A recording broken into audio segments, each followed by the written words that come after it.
this big road. Who did he see when he heard I was there? Now it seems that he should. All right, everybody, welcome out to the Log Room Guys Craft Beer Show. It is Tuesday, November the 5th, 2024. Jersey Johnny coming at you. With me, as always, is none other than Mr. Beer Samurai. Say hello, Mr. Samurai. Hello, and welcome to our special Election Day show, where we're going to have the whole team on location covering the election. Now on to the Beer Samurai. What's happening over there? I really don't give a shit. There you go. I just want to drink. Can I just drink? Okay, back to me. And Jersey Johnny, what would off to you?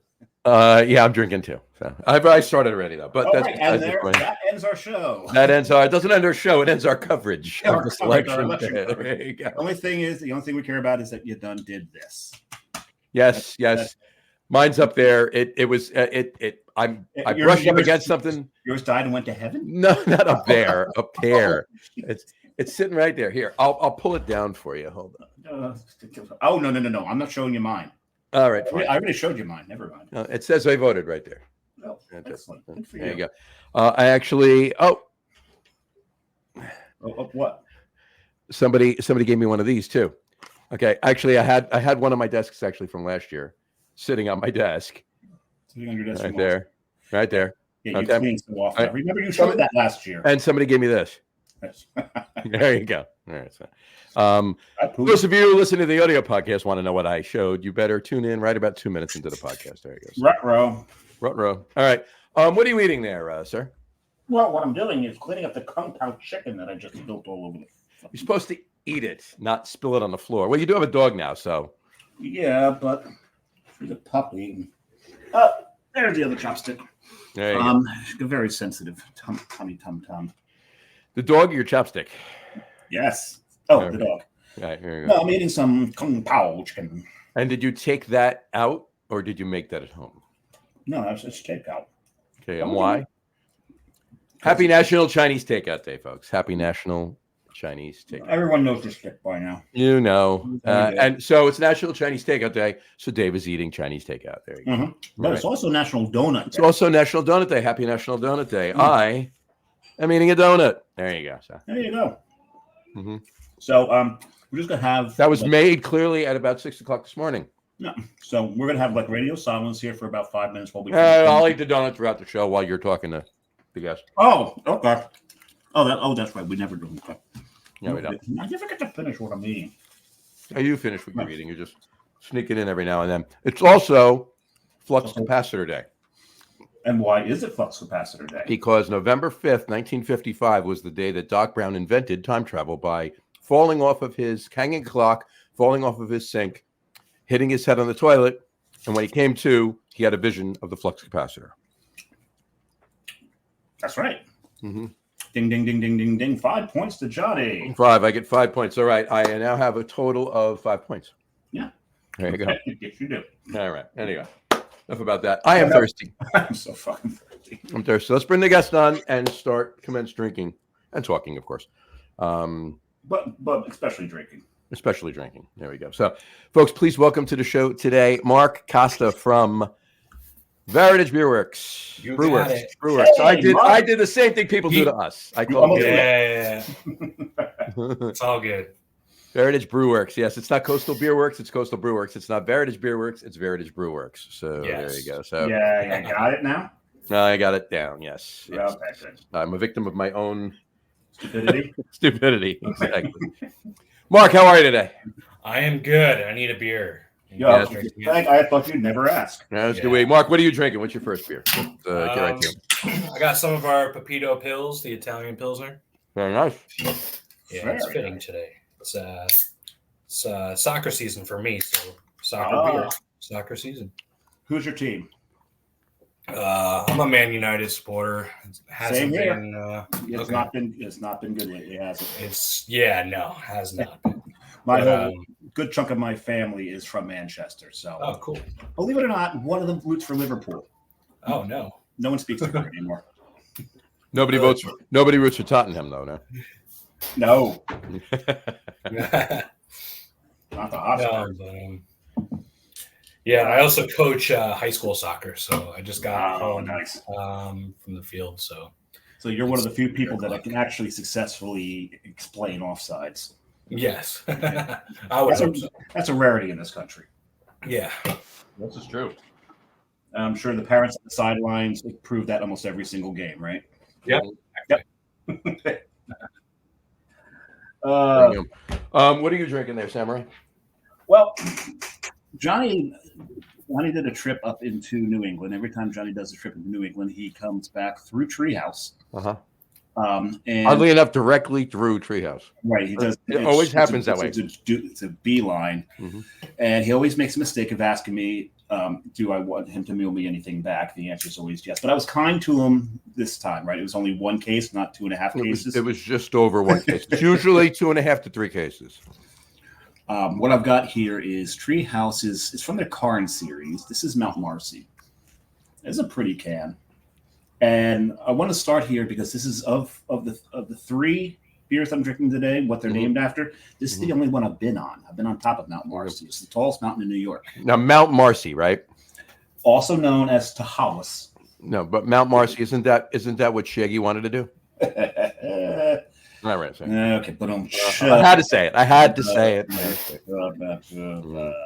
Okay. So what is this? This one is it's a Pilsner, beautifully balanced notes of biscuit, cracker, honey, lemon, citrus, and green tea. It's not that it has it in it. It's just the hops they're using. So there you go. We'll see how that is. Yes, we will. It makes a decent head. I've seen for a Pilsner, it should be probably the hops. There you go. I am drinking, Komarebi Natsukashi. And now he knows why I didn't drink it on the show. Komarebi Natsukashi. There you go. A Japanese rice lager. Nice. That Dave and I both have. Well, Dave has 3 cans. I have 1. Because of the swapping. Right? We did some exchanges. Yeah. I may be drinking one of them tomorrow. It might go with my cocktail tomorrow. It might go with your cocktail on the cocktail show. Oh yeah. So let's give it a try.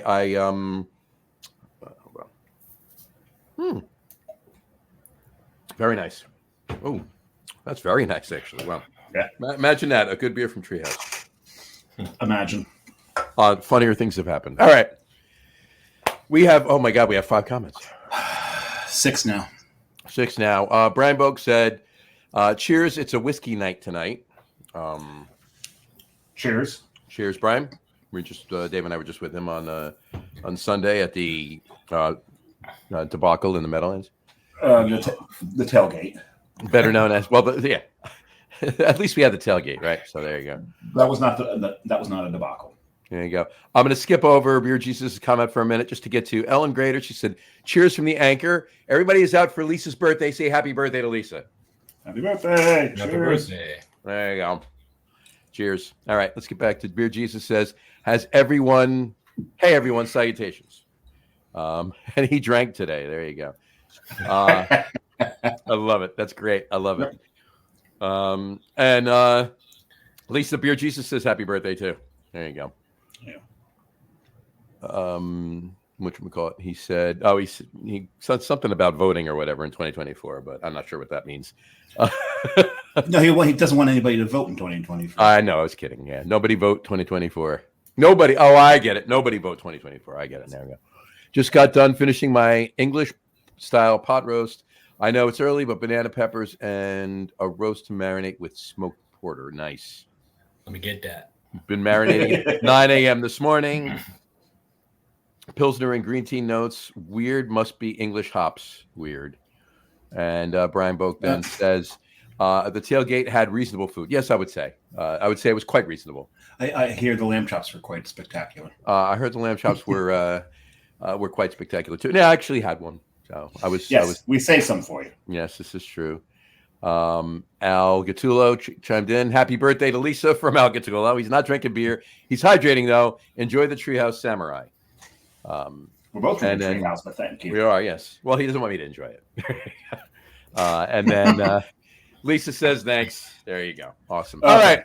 We have a guest. Back to the show. We We do appreciate all of the comments, and we do get to all of them. But let's get to some details about Mark and Varitage Brewing too. Cool. Brew Absolutely. Works. Brew Works. Brew Works. You're gonna get that right before the show ends. One of these days, I'll learn what that means. I'm not sure what. Who would name a brewery Brew Works? I don't know. This jerk. And the other jerk. And this jerk. Yeah. We're common jerks. Yeah, exactly. All right. So, Mark, let's kick it off with the first question we ask everybody. Yes. To the best of your recollection, what was the very first craft beer you ever had? New Belgium Fat Tire. Wow. Yeah. Okay, I can see that. It was probably at the same time as Heavy Seas Loose Cannon. So I was living in Baltimore for a bit. Oh, that was it. Yep. So when I was living there, that's kind of when it kind of started kicking off for me. Gotcha. I was thinking about the tour there. The tour at Heavy Seas is so much fun. Oh yeah. And my the guy I was with, because if they'll ask questions, and if you get it right, they'll give you a beer token. Right. And he's like, "I've got Dave with me. We're getting lots of tokens." And I'm just letting everybody else answer first. And finally, at the end, when no one could get the answer on the last one, he's like, "Will you please answer this one?" Like, okay, it's a hopback. Yeah. So anybody takes a tour, the last one, it's a hopback. That's what There you they're go. asking. I was On tour. I fell victim to that years ago at Harpoon. Actually, there was one. The easier questions, just stand there and list them. I'm not doing it right, Yeah. but finally they get to one. Nobody could answer it, and the crew I was with, they're like, "Answer it." I'm like, so I answered it. From then on, every question they asked, the entire crowd looked at me and waited for me to. See, that's why you got to wait till the last one, John. Yeah. But no, that was one of my favorite tours. Brewery tours. It's a good spot. It's definitely changed over the years. They just pump out a ton of beer. Oh hell yeah! That's good. Do they still do the tokens? I haven't gone on a tour in a while. To drink in the tap room, or are they now like more standard tap room? I think it's more standard. Yeah. I mean, when I went, it was like how it was in Jersey where you couldn't have a tap room. And it was just like an office with a bar. Yeah. And it was carpeted, I remember. And I was like, this is weird. The bar is carpeted. You go on a tour and then you mean the floor of the bar, not the bar. The bar itself. Yeah. No. The floor of the bar. That'd be even weirder. Not even on the side, just on the top, instead of tile or whatever. Yeah, I remember that. That's great. Our second question usually is, do you remember the first craft brewery you ever visited? Would that be Heavy Seas or Cricket Hill? Cricket Hill? Really? So I used to once I graduated college, I was a musician, so I was touring for 2 years. And then I had to get a real job because you don't make money as a musician. What do you play? I play bass. Oh, I went the wrong way. Oh yeah, mine's back there. Yeah, there you go. There you go. Got one of them here. Oh, you got Fender. Yeah, I got a Fender Precision. Yeah, that's a Fender Bassman 100 right there. Nice. And a Gibson. Cool. My Gibson's in the closet over here, but it's not a bass. It has 6 strings. Oh. One of those. It's one of those guys. We can make music with only 4 strings. Yeah. And those metal guys, sometimes we only use 2 strings. So there you go.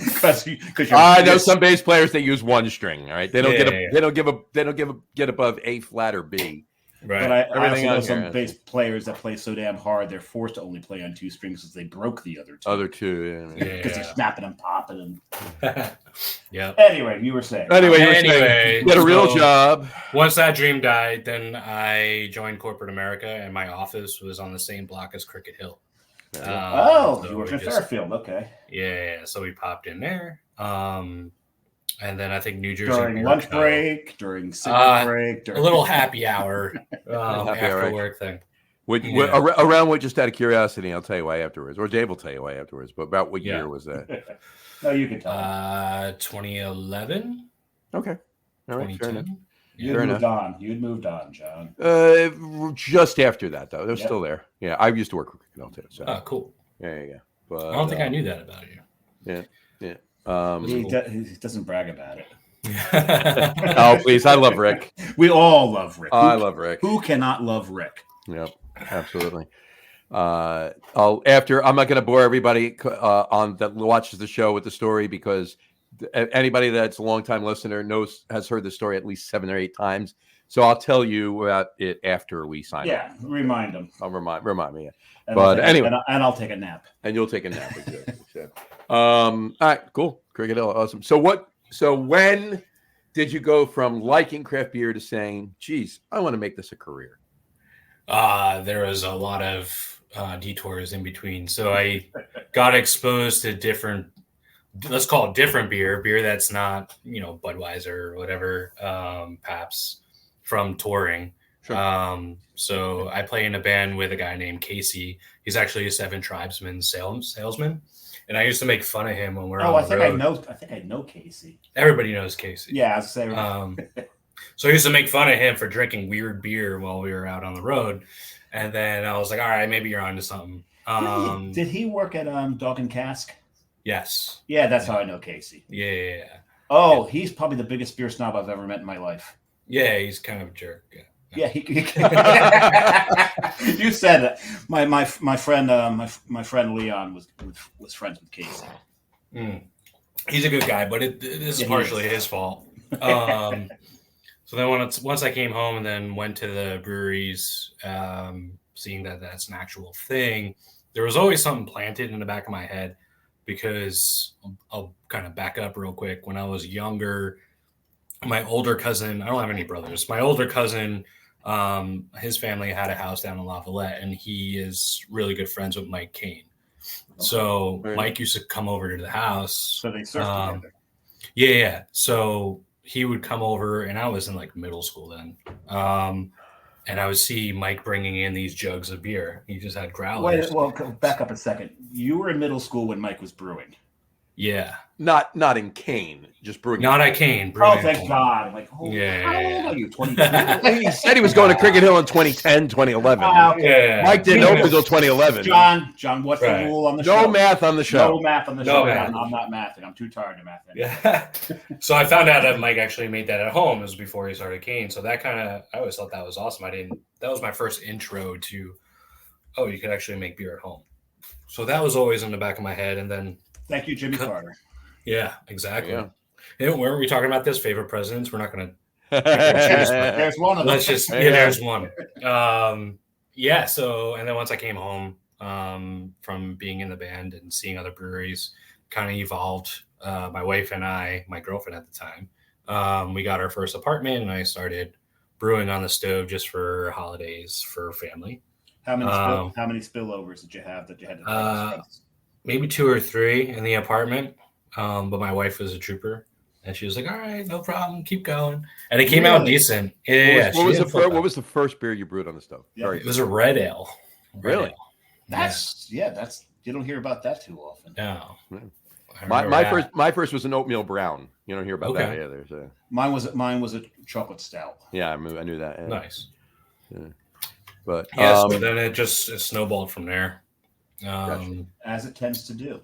Yeah, because then we bought a house, and then the brewery went from the stovetop to our garage. Of course. Yeah. And then I was just a competitive home brewer for a couple years, just shipping beer everywhere. And then started winning, and then thought that it was a good idea to open a brewery. So it's one of those stories. Gotcha. So, and how has that worked out for you? It's worked out pretty good. Good. Yeah. So now, go ahead. No, go ahead. You're going where I was going to. Yeah. So before I opened Varitage, I was hitting the homebrew circuit hard, and then I won a best of show with an amber ale outside of Chicago, and one of the brewers there invited me to come do a ramp up batch at their brewery, thinking I lived in Illinois, and I said, no, I'm in Jersey, but I'm coming. And they're like, all right, cool. So that was the first day I worked in a brewery. So coming home from that trip, my wife came with me, and I was like, this is what I want to do. Like, I don't want to sit behind a desk anymore. So she said, quit. I was working in digital advertising for 10 years in Manhattan, making good money, good benefits, and I just she told you to go ahead and quit and follow your dream. Yeah. Never let that one go. Yeah, no, she ain't going anywhere. And then that's when I just started applying to breweries because I knew I didn't want to go open up my own shop without kind of cutting my teeth in the commercial side for a little bit. Of course. Smart and prudent. Yes. So Chuck from Jersey Girl brought me on, and he's been kind of a role. Chuck from Jersey Girl. Have you ever heard of this guy? I heard he's a councilman. He thinks he's that politician dude. He's a man that counsels. Is that what that is? Yeah. No, he's a man who needs counseling. No. We all need counseling. So this is true. Yeah. So Chuck, we love Chuck's Chuck. a good friend of the show. Yeah, Chuck was actually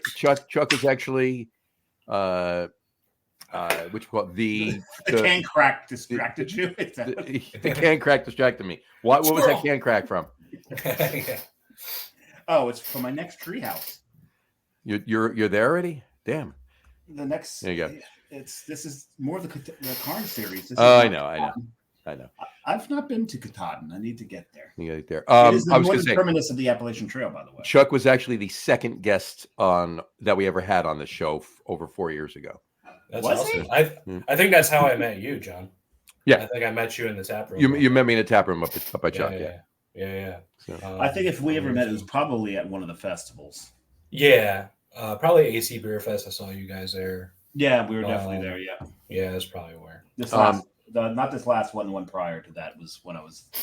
This the only one I saw Mark. I was actually with Brian when I saw you in April. Which Brian? Dave wasn't there. Our former producer. The short canned his ass. I hope he's watching. No, I know.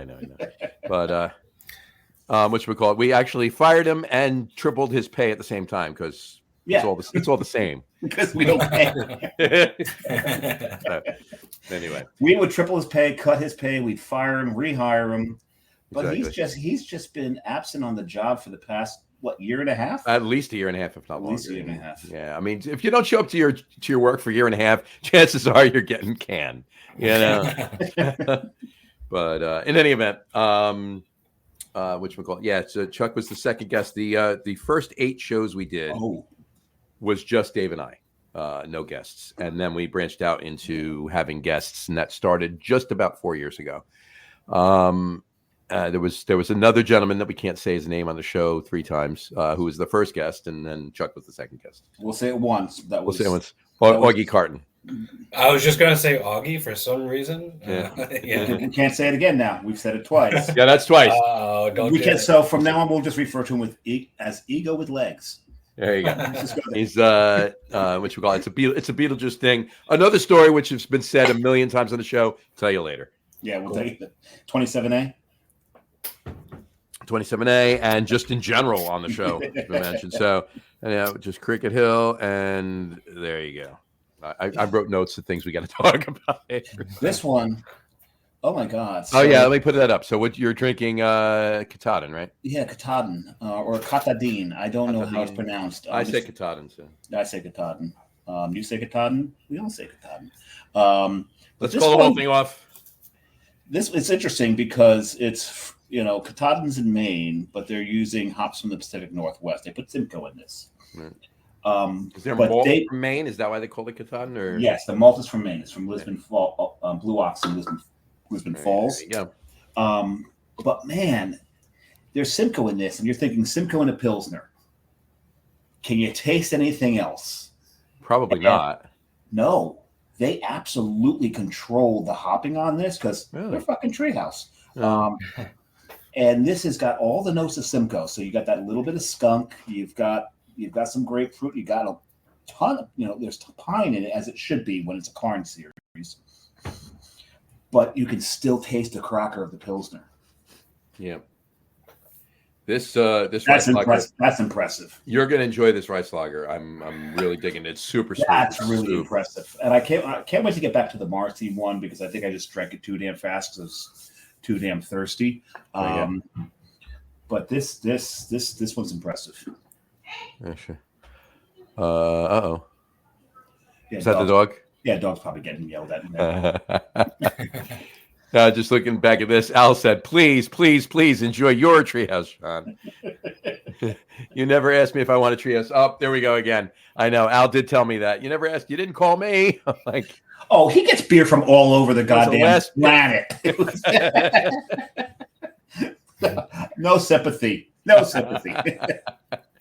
Whatchamacallit, and Beer Jesus. But deservedly so. He's got actually a radio show. He talks about craft beer. So 100%. Yeah, so he earns it. Just going to take a minute to run down Beer Jesus' comments really quick. He said, may everyone have a blessed week. Brew Works, from the makers of lagering around, I'm assuming. Probably. We know. Oh yeah, around. There you go. Yeah, we know he types just moderately better than Matt Potential. Moderately better than Matt. Yeah. Moderately better than Mott.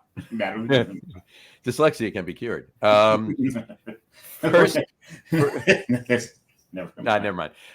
First for me was the Dundee Sampler Packs hating IPA. Sampler Packs hating IPA. Dundee Sampler Packs hating IPA. Maybe that was I don't know. The name of the. I'll check that out. He said, or Rogue Dead Guy. There you go. That's a good beer to. That's a good one to start. I know some other people who started there. And he said, I miss Harpoon Irish Red. I do too. That was a great beer. The Celtic Red isn't bad. And even if they did, and even if Harpoon brewed the Irish Red now, I'd still miss their Irish Red. Yeah, exactly. They're not brewing the way they used to. Gene chimed in and said, cheers, gentlemen. And I use that term loosely, obviously. Yes. Please, thanks for the caveat, Gene. You're absolutely 100% correct. Exactly. Mark, do you know Gene? I love Gene. There you go. Well, I didn't ask if you loved him. I asked if you knew him. But. I know. I'm a big Gene fan. I don't get to see him as much because we're down in Bloomfield. So sure. God, that was unsolicited love. I like that. There you go. Gene's a great guy. Yeah. Bujis just said, is Samurai on par with Great Divide's Rice? Oh, okay. So what he's talked. So Samurai is Great Divide's Rice Lager. He's asking if the beer you drank is on par with Samurai. Not me. Has nothing to do with me. Great Divide's Rice Lager is Samurai. Oh, I gotcha. Okay, so he's asking me. Have I had Great Divide's Samurai? I don't remember. I have to look.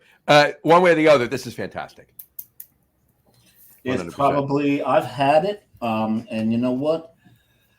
Beer Jesus, if you watch our show tomorrow, the Anna Chaser show, I will drink it on that show and I'll be able to then comment if it's better than, because how could I not pass up a 4-pack of something called Samurai? So I picked that up and I've had it. I remember what it's like, and I'll be able to make a comparison there for you, Beer Jesus. Just tune in tomorrow night. And then he said, Narragansett, the home of domestics enough to fight a big-ass shark. There you go. Crush it like Quint. Right. And what was that? Was that our third guest? It was like our fifth?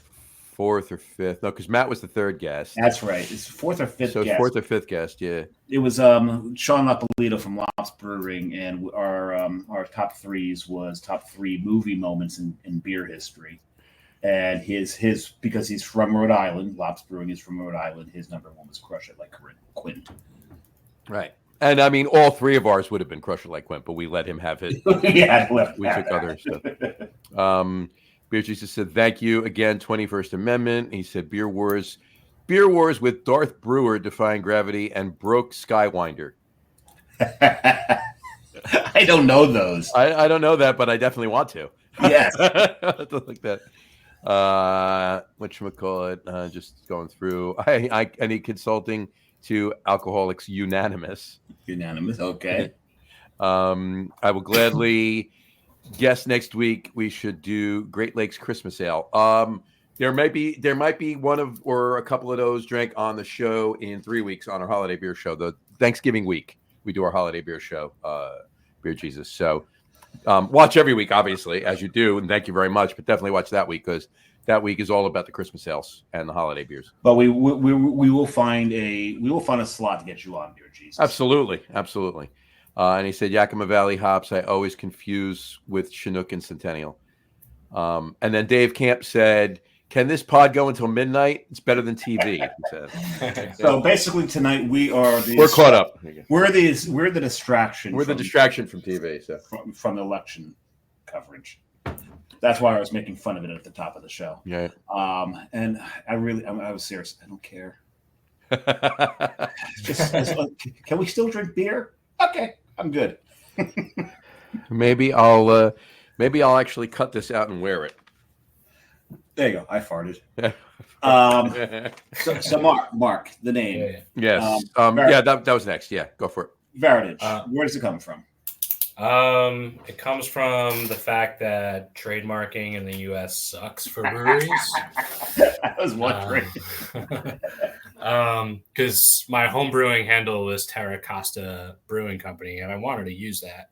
But there was a Terra Costantino Wines. So the government said, nope, pick something else. But that's a wine. That is not even the same words. So the government recognizes distilleries, wineries, and breweries under the same umbrella. Because the government's a bunch of idiots. That's why I don't care what the hell happens tonight. Right. So, I took the word variety and the word heritage and made up a word, and my lawyer said, yep, that's not a word, so I think you'll get it. So let's submit it. Variety and heritage. I like that. I like that. Yeah. So I'm Italian. I grew up in North Jersey, and I'm Portuguese.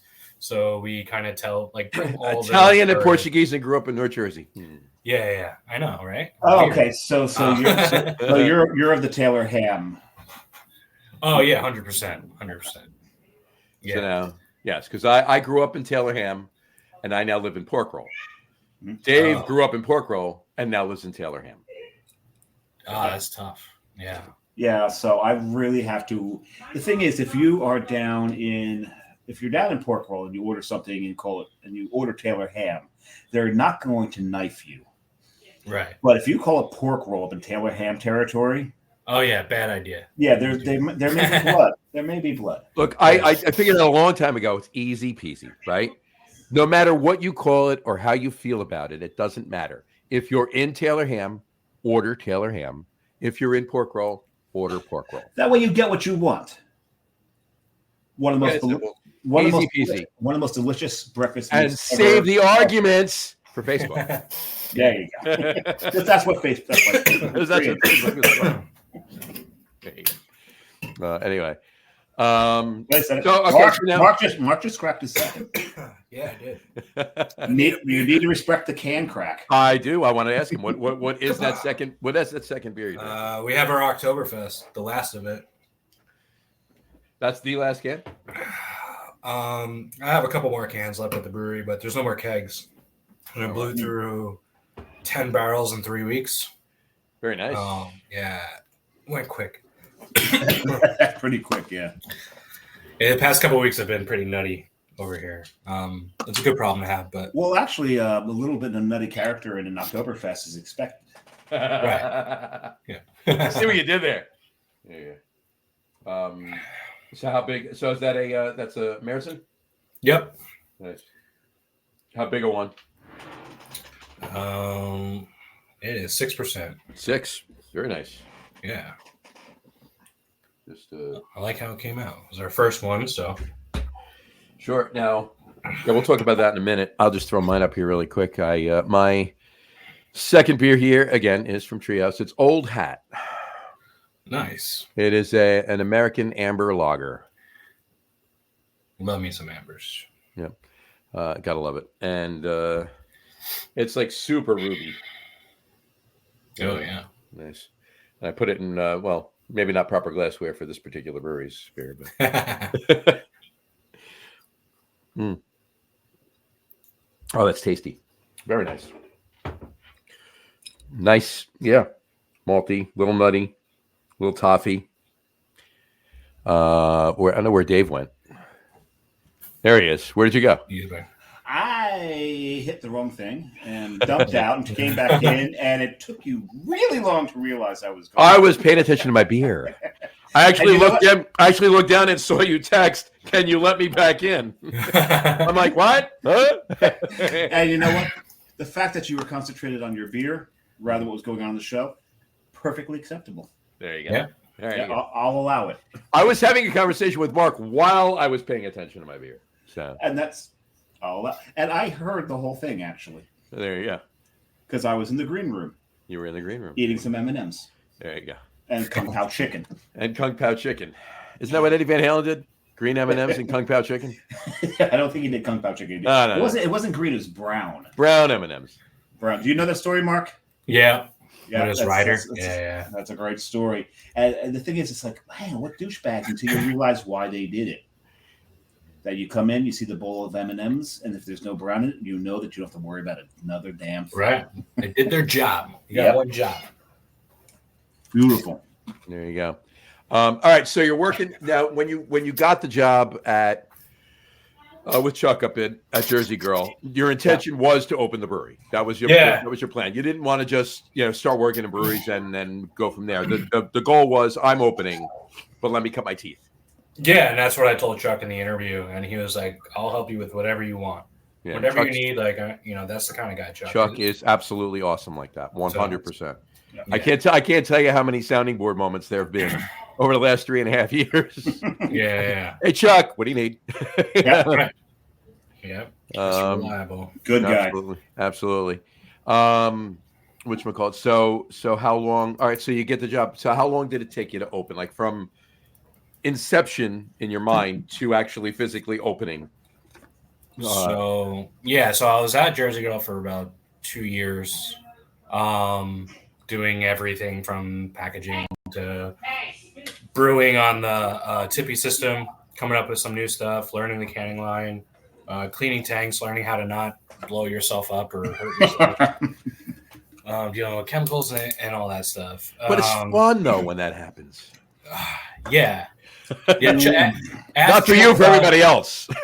Chuck has a video of a hop explosion during a dry hop of Rake Breaker. Oh, geez. Really? There's some video content out there. I'll have to ask him to share that with me. Yeah. And if you ever get the Weyerbacher, there's still a dent in the ceiling from when their oatmeal stout blew because their intern didn't realize that if you're going to release the pressure, you do it kind of not from the very top. Yeah, no, don't do that. Yeah, you do it from the bottom. Well, this is why you go work for Chuck and you break his shit. But yeah, there's a dent still in their ceiling, and it's still stained stout brown. Oh, nice. Lovely. But I was expecting to be at Jersey Girl for a little bit longer. Like I loved going there despite the hour commute every day for me. But then it just kind of happened almost backwards. I wasn't ready. And I remember being out in my garage working on some beer. And then one of my neighbors had a little party on her wraparound porch. Turned out to be one of our councilwomen. And she was curious. And she said, "What is that guy doing in his garage at 8 o'clock, 9 o'clock at night?" So my neighbor was like, "Oh, he makes his own beer. Oh, and he wants to open up a brewery in Bloomfield one day." She goes, "What?" So she came around and she came into my little home brewery and I showed her around and I said, "Yeah, one day, not tomorrow, I want to open up a brewery." Well, it turns out that week, it was on the town council agenda to bring a brewery to Bloomfield. So I got roped into basically creating an ordinance with the town, bringing craft beer to the downtown district and not having it have to be out in an industrial park somewhere. So that took 2-3 weeks, and then it was passed, and they said, "Yeah, Mark, go build a brewery now. You could use this block, and this block." Yeah, it sounds freaking ridiculous when you say it out loud. So that's all backwards.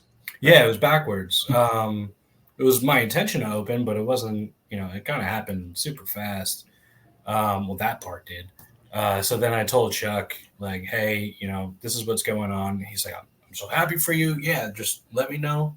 Give me a month and train up our cellarman," who was Dave at the time, who turned out to be their head brewer for a bit. He just moved to Colorado. He was only Colorado, yeah. And he was only Dave at the time, and he changed his name after that? Or he was, oh, stop it, please. That's worse than my dad jokes. Hey, I got to compete. This is true. Yeah. All right, speaking of that, okay. I have a God, here we go. I have a contact lens problem. I don't have any contact lens solution. Uh, All right, there you go. See, I told you it was worse than mine. Actually, that was pretty bad. no, that was worse than mine. That's just Anyway, all right. Oh, Yeah. So yes, how do you live with the shame? I love it. I accept it. I revel in it. It's all good. No, yeah, you're right. Dave was great. Dave was I love Dave. good up there. Yeah, you're right. He just moved out to Colorado. Yeah.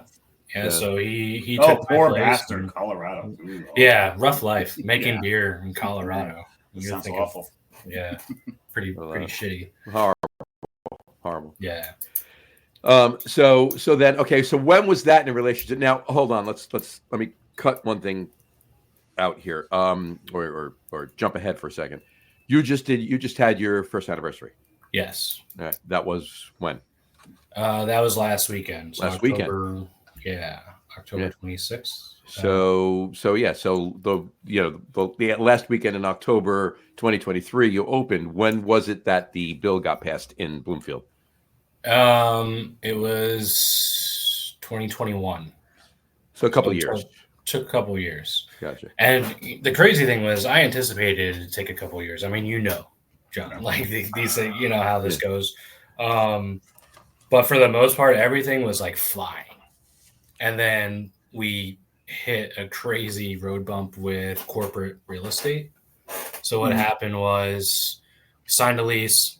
Well, I registered the brand, had to come up with a word, Varitage. Registered it, got all the lawyers involved, got everything going, got into partnership agreements, blah, blah, blah, all the business shit. And then went to go sign a lease, signed a lease, and then there was nothing in our space. There was no drywall. There was no electric. We're the first tenants in that unit. No water. So they owed me utilities as part of the contract. Luckily, I negotiated I wasn't paying them rent until we opened, and they agreed to it. Right.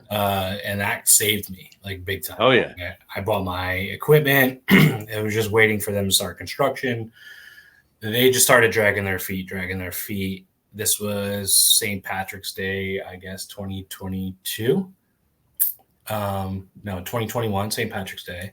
I said, look, I got to cut floors from my trenches. Like, can I at least do that while you guys are figuring out contractors for the work? I said, yeah. So we cut the trench drains, and then radio silence. And they finally came back and said, look, you could either sue us or wait for the new buyers because we just sold our entire portfolio. Oh, jeez. So now they're in breach of contract. We have no electric, no water. I can't do any construction until the space is passed over to me. So then 8 months go by, the new buyers come on, and I had to educate them. The education process started all over again. Right. What the hell are you putting in here? I was like, a brewery. I need this. And luckily I lived 3 minutes from the brewery. So I was down there every day, just checking in. And they were trying to cut corners because it's corporate real estate. Like, they're putting my air handlers in the wrong place. They ended up putting the wrong amount of electric. We have a 5-barrel all electric system from Stout. We went to go hook up our brewery control panel, realized we had half the electric that we needed. That's about right. I said, look, like, I'm paying for the electric. I'm not waiting for you to do the work. I got to open. So I had to front the cash, and then they paid me back. But it was that whole, like, selling the corporate real estate piece that killed us. The town was awesome. The state ran smooth. The equipment. That's a rarity. Yeah, the Stout was awesome. They held our equipment for like 10 months in a warehouse in Portland, Oregon. Wow. With no storage fees? No storage fees. And they said, That's if this happens, let us know when you need it, and then we'll dispatch it. So if it wasn't for the landlords, we would have been open probably a year before. But, it turned out that my wife was pregnant at the time, and my son would have been born during the projected opening week of the brewery. So there you go. That would have been perfect. Yeah. So, I mean, the good thing was that I got to be home with my son for his first full year while we were building the brewery. So that's awesome. That's special. That's awesome. Everything happens for a reason, and I'm sure your wife appreciated that. Yeah, totally. There's no way. The way things are now, like, you'd be a little nuts. John, Dave Campanile had a question for Mark. I don't know if Dave's still watching, but let me throw it up. I think he is. Just still everybody on. So he said, what's Mark's favorite style of beer to brew? I like traditional styles. We have a ESB, like a pub ale. Nice. Right now. That bars are going pretty crazy for right now. And then I also like doing lagers. That's my wheelhouse. So like amber ales, pub ales. We kind of like lagers in this show. Yeah, I kind of figured by the name. That wasn't a trademark thing, right? You actually like lager rooms? Yeah. There's a yes and yes. Yeah, there you go. Yeah. Oh, Jesus. I grabbed the wrong beer, John. What did you grab? I was supposed to drink Sherman, but guess what I grabbed? So, Beer Jesus, you're going to get your answer tonight. There you go. Yeah, the Japanese. Damn it. Yeah. I want to drink Sherman. That's all right. I have the banner for it. Because you drank the damn thing. I can tell you right now, it's nothing like Samurai. I can smell right away because Samurai's not hopped so heavily. This one is. This is nice. Yeah, it's got good aroma, but it's not overly hopped in the flavor. It's nice and smooth. Oh, it's fruity. Yeah. It's pulled the fruit out of that rice. Yep. I love when a rice lager manages to get the fruitiness of the rice because not everyone can do that. That is lovely. I would Beer Jesus, I would say this is superior to Samurai. This is superior to Samurai. Yeah, I would say it probably was. Yeah, I have to look and see if I had it. I didn't even check yet. He put up another comment. He said, clearer than red and blue and 3D glasses of the 90s applied today with today's cameras. Not sure what he meant by that. Well, the statement's not all that clear. Let me get my 3D glasses. Maybe it'll make more sense if I get my 3D glasses. Well, he did say right after Dave Camp posted, can the show go until midnight? It's better than TV. So maybe it had something to do with that. I don't know. Hold on here. Oh, you have 3D glasses? Is that what you're looking at? Yeah, I do. Where are they? They're in the set. I moved everything over to this side so I can open that side. Oh, you got to know these things beforehand. You would think it's my goddamn desk. You think it's one of these? I've got a roll top, so you'd think I would know. I see it every Wednesday night that we do the cocktail podcast. Yeah. Okay, so put his comment back up again. All right, fine. You ready? There we go. Clearer than red and blue, and then 3D glasses of the 90s applied today with today's cameras. Oh, okay. So no, with the glasses on, that clearly says, I am so sick and fucking tired of any IPAs. There you go. That's what that meant. Okay. That's what I meant. That's what that meant. Okay. Now we got it. All right. Good enough. Okay. All right. So, all right. So you've been open a year and a week, or almost a year and a week. And a day. And a day, right? A year and a week and a day. Oh, shit, I mathed. I'm sorry. Stop mathing. Now, your traditional styles, the ESB you have, which I definitely got to get up there and have. Yeah. Because I love me a good ESB. I'll bring you one of our ESBs, and we'll drink them together. Okay? Made with rye. Yeah. Maybe we did ours with rye. Nice. But in any event, just like his humor. Exactly. Oh, that's spelled differently. Sorry. Exactly. That's a W in there. Yeah. But in any event, what are some styles? All right. Do you have any flagships? Yeah. So we have or anything that is developed into a flagship, if you will. Yeah. So we have Locks and Plains, was just American IPA. It's not a hazy, but just a modern IPA that's usually always on. And then the Varitage Premium Pale Lager is a Czech Pilsner on the side pour. Yeah. You have a Lucre pour? Yeah, we have a Lucre. Okay, so a Czech Pilsner on a Lucre pour is you make it a dark Czech. I do a dark version. That's straight into my jam. Is it done already? Is it in a tank? Is it not brewed yet? When is it coming? When are we getting there? Yeah. I gotta get through the Christmas beers. And are dogs allowed? Not right now. But I'm waiting for the election to be done today, so we get our new mayor. We're kind of in between political crazinesses in town. So once we get a mayor, a permanent mayor, and council can agree with each other on things, the plan is to allow dogs in the brewery. Right now, so that was one thing that the health department has no idea what to do with us. So I've been educating everybody along the way and seeing how things go. So it's just like that's next on the list. So by late winter, early spring, we should be able to have dogs inside. We're building on it. Fair enough. Yeah. Fair enough. But Dave, for now, they allow humans inside, so we can actually go there and have some beer. Well, here's the question: am I allowed? I said humans. And again, I ask. My point, right? Exactly. But you're saying no. Okay. So what? All right. So what are some other styles you've done? We'll get back to the Christmas beers in a minute. So we did 36 different beers this year. 36. That's all. Now, all 5-barrel batches, or you double batch anything, or everything was a 5-barrel batch? Everything was a 5-barrel batch, except for the Oktoberfest was double. Okay. Yeah. So 36 different. Do you have so you don't have any 10s? You just did 2 5-barrel fermenters, or you just did the batch twice? Basically. I'm going to have to add 10s now with distribution picking up.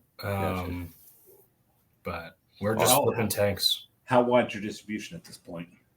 So we're all self-distribution. We're not using a distributor. So we're as far as West Caldwell and Kearney. West Caldwell and Kearney. Okay. Yeah. And then I used to live in Caldwell. He used to live in Kearney. Yeah. And then I think, John, like you and I talked about Nutley for a while. That's where I grew up. Right. Yeah. Right. So Jess is from Nutley. Right. Exactly. Yeah. So we're in Nutley, Belleville, Bloomfield. So we're starting to spread out. We just brought on a sales rep brand guy to kind of help us build that. So we're in 13 bars and restaurants, 4 Bottle King locations, and ShopRite. Nice. Yeah. And John, you thought my chair creaked. Oh, you hear my chair? Yeah, I love it. Well, I haven't been up here. Like, this is where I planned the brewery. But I haven't been here. We all have a creaky chair. Mine has not creaked on the show yet. Hasn't. And did you oil it? No. It just might be naturally leaching. Did you oil yourself? It's just naturally leaching off of me into leaching off of you into the chair, right? Gotcha. Well, that's cool. It's all the hop oils.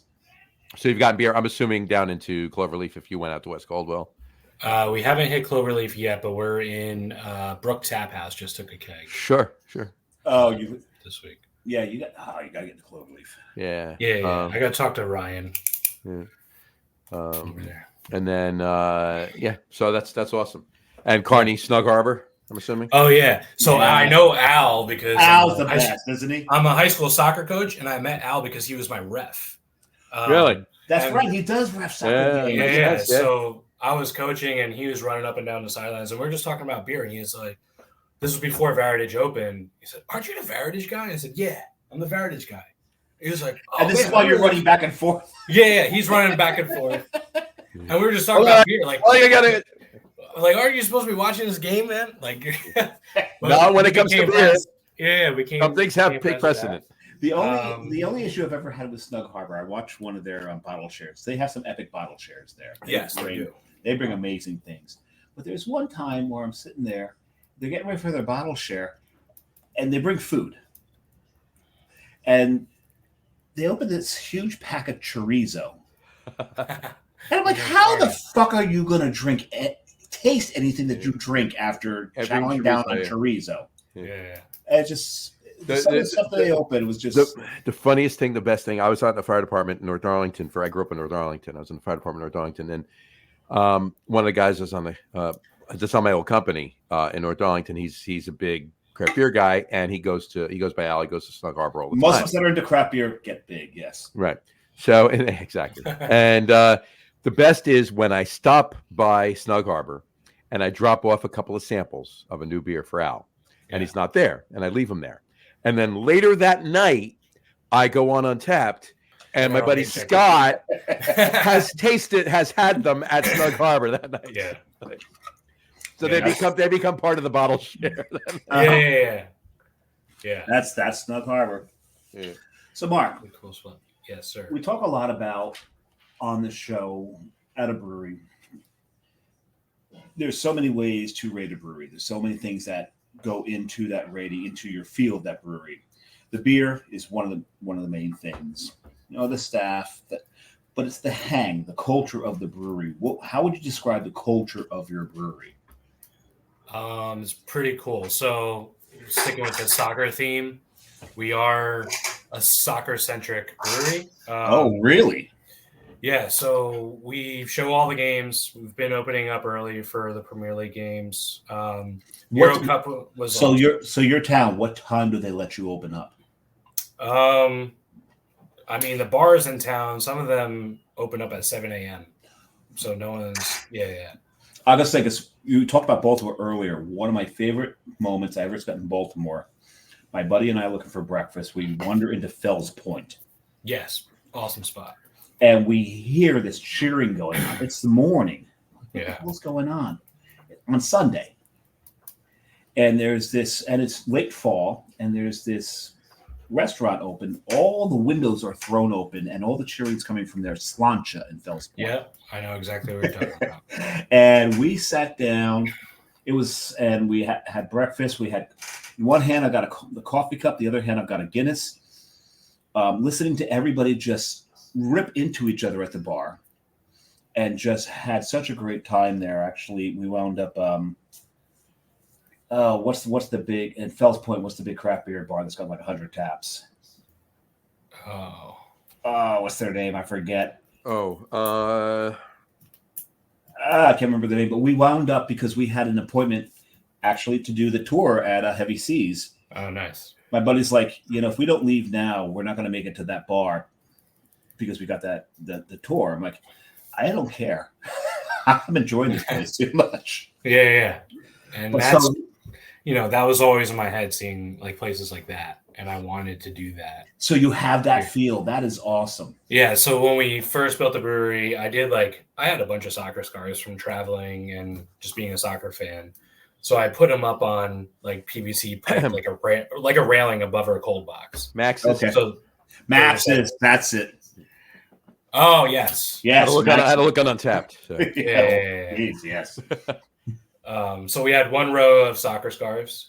And then people just started coming and bringing me scarves. They're like, "Can you hang this one? Can you hang this one?" So now we have 2 rows that go all around the cold box, and people just you've got a Man U scarf up, I'm sure. Yeah. I have an Eric Cantona scarf like on top of the brew house, looking down on everybody.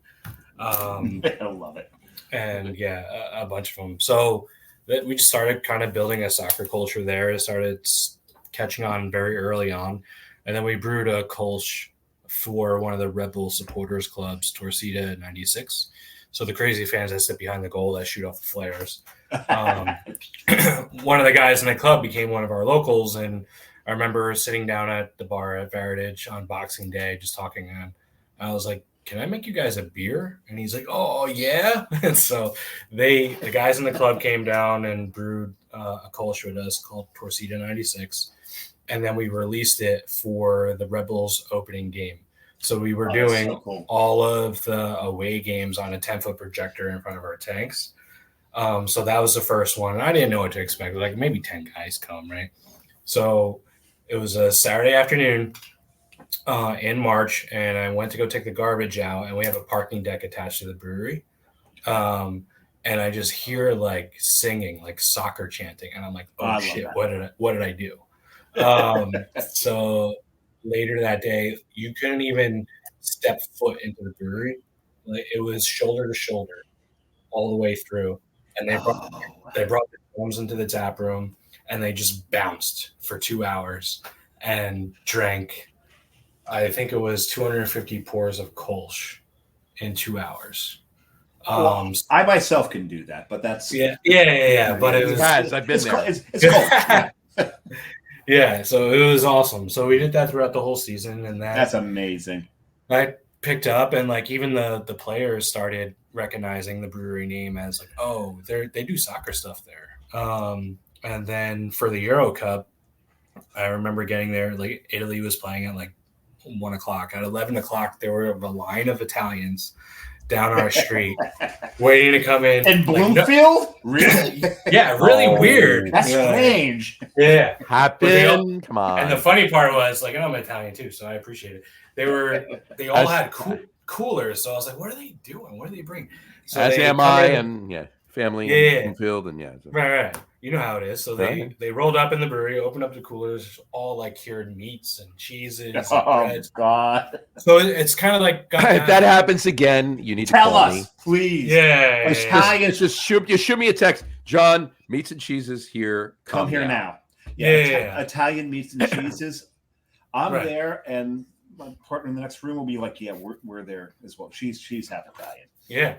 And then stuck with the Italian theme. We did our Italian Pilsner with Giuseppe Rossi. Have you done a Manchester United themed beer yet?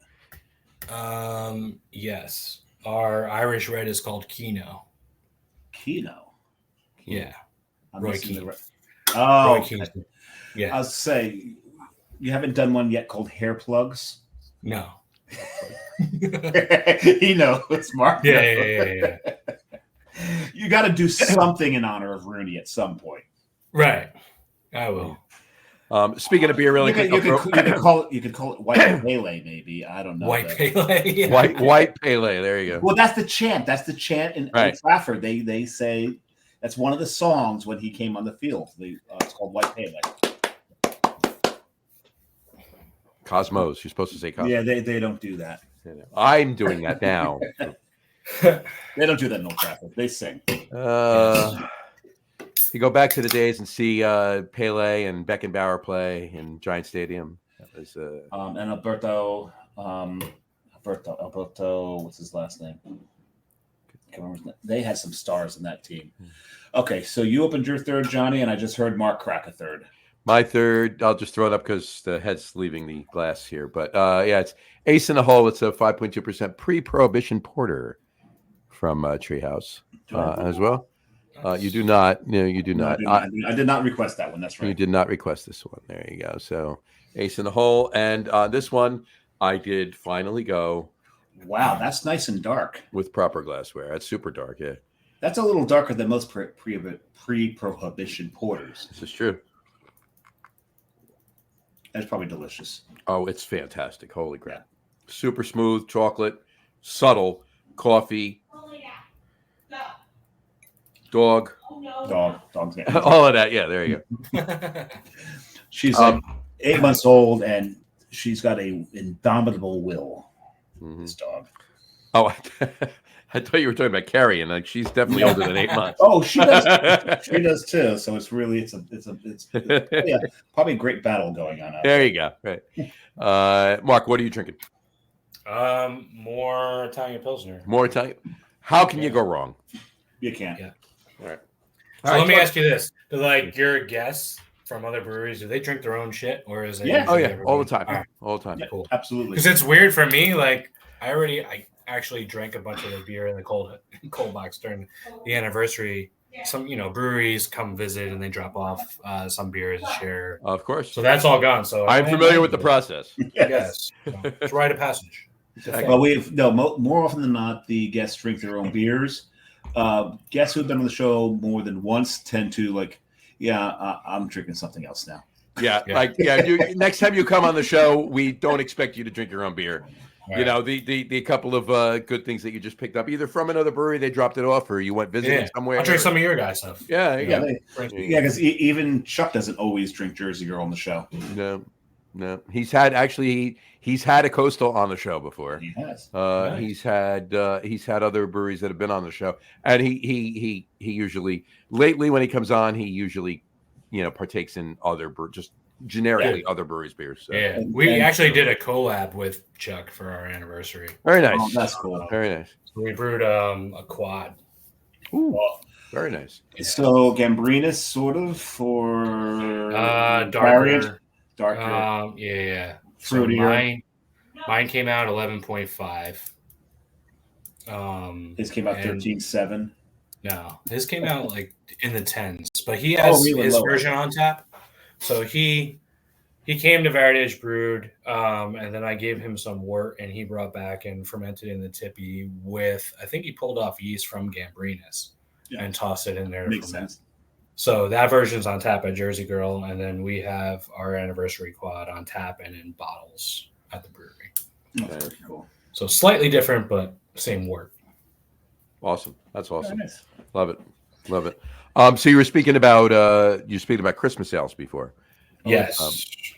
Well, before we go to the Christmas sales, because I still want to talk about the brewery a little bit, because the one thing that we've noticed, the breweries that we go to, we've talked about it on the show a couple of times, you're soccer themed, but when soccer is not on, one of the big elements within a brewery that really sets the tone is the music. Right. What's the jam there? So we do have live music sometimes, but I curated a playlist. So when there is no live music and I'm there, I try to hit the playlist before my staff could change it. So don't change this playlist because people like it. And we always get good comments on it, but it just varies the spectrum of just like early 2000s emo rock, underground rock to Fish to Lettuce to Spice Girls. Spice Girls. Haircut 100. Yeah, people. Never mind. People tend to like the playlist. It's curated, but like even though we're a soccer themed bar, like the soccer crowd is there at a different time, so we have like a completely different life form when soccer isn't on. That's why I wanted to ask that because I figured. Yeah, and like where we're at, our demographic runs from like 25 to 65, 70, and it's just like every hour is just a different walk of people. So John and I won't be the oldest people when we go. No. That's always nice. We like old people. Yes. All right. Because John probably plays the same game I do when I go into a brewery. You look around and go, not the oldest person yet. Yeah, no. Well, because we're downtown. We're right downtown. Yeah. So, and we're right on the border of Bloomfield and Glen Ridge is like a block away. So you're not. Do you have beer in Fitzgerald's? Yes. Okay, I would imagine. I mean, that's you should, right? It's right there. Yeah, it's the only bar in Glen Ridge. So, and we just got an arcade on our street. So it's a pay by hour arcade, or so it's like $20 all you could play. For how long? For I think as long as you want to be there. Really? And they have pinball, and they have old school arcade games, and they have skee ball and air hockey, and they actually got a liquor license. So wow. That's going to make air hockey very dangerous. Yeah. Hey, well, Dave, what are you doing Thursday? I'll pick you up. And yeah, there was a friend of mine. We play air hockey, and the crack of the puck would get so loud, we get so violent because it was so fast. It was in a pool hall. Everyone playing pool would turn around and see what's going on because eventually, at some point, the puck would so violently hit something like the blocker that it would go careening off into the pool tables. I think we've ruined it quite a few games playing that. We got very, very aggressive playing. Right. I can't imagine it with alcohol. I can. I played. I used to have a regulation air hockey table in my basement. It melted. And it melted. Yes. Yeah. 8 years ago, yesterday, as a matter of fact. Oh God, that was yesterday. Yeah. That really happened? Like it really? Oh yeah, no, his house burned to the ground. Oh shit. Do you remember? You've lived in Bloomfield. Do you remember the big, huge 3 houses that burned in Caldwell 8 years ago? Vaguely, yeah. His was one. Mine was one of them. And Cloverleaf had a benefit. Yeah. That was for Johnny. Oh wow. Yeah. So it was 8 years yesterday. Yeah. But here we are today, and there's beer, so we're good. And no one died. Right. Or let me rephrase that correctly. But did you die? Yeah, exactly. It was in all 3 houses. It was 2:30 in the afternoon on a Friday. In all 3 houses, there was only one person in any of the 3 houses. Crazy. And they got out. It was me. I was just saying. You did get out, right? No, I was still in there. Routine question. There you go. No, long story. I'll go into the details later, but it's ancient history at this point, so don't worry about it. But yeah. So anyway, back to the air hockey table thing. Yes. Which, by the way, a former employee of Carton, who now works for Brick City, Doug Edwards, Dougie, one New Year's Eve passed out on my air hockey table. So that was good, but. Yeah, no, my point being, I've perfected the skill of playing air hockey drunk because of having that air hockey table. So I just opened the fortune cookie. There you go. You did have Chinese takeout, so I did have Chinese takeout. There's a fortune cookie and everything. Let me see. People, you know the fortune cookie game, right? Yeah, it says help. I'm being held hostage in a Chinese fortune cookie factory. No, that's the fortune cookie joke. There's the game where you take whatever your fortune cookie says, right, and add in bed at the end of it. In bed, okay, yeah. Go ahead. So, what does it say? You will find joy in the process of pursuing your hobby, not just in the end result in bed. Oh, all right, that one works nicely. There you go. All right, that's a good one. That works. There you go. All right. Okay, so you know fortune cookies aren't Chinese, right? No, of course not. They're invented in Connecticut, I believe. I believe so. I believe you're right. Yeah. So Mark, so like I was saying before, so go back to the Christmas beers. What did you brew holiday wise? So last year we did a peppermint bark porter. Okay. With chocolate made from Holston's in Bloomfield. Nice. Chocolate made from Holston's?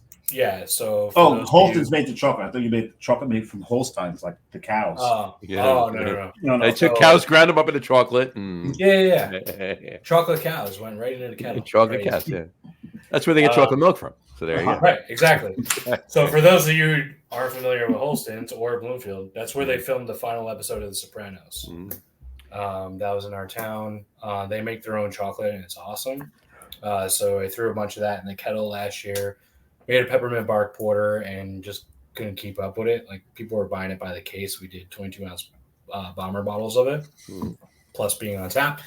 So I was like, I got a double batch it this year, and then I'm going to can one full batch of it because I can't keep up with the bottles. Right.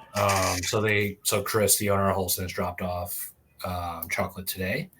So we'll brew that 2 batches, and then we're going to do a big release, doing like a outdoor Christmas market with a beer garden. And very cool. Stuff like that. Yeah. That's great. Well, how much of your Christmas beer will be canned? 5 barrels of it. Nice. So we'll get like one batch of craft and one batch of that's what worked well with you're doing 16-ounce 4-packs? Yeah. So you get 40 about 40 cases. 40 plus cases. Yeah, you got lost there. So 40 yeah. Awesome. Yeah. I'll have to come up for some to pick up some of that. We may need to do that on our Christmas beer show. We might need to do that. Well, when is he brewing it? We're not going to be able to get it because our Christmas beer show. That's true. When do you do it?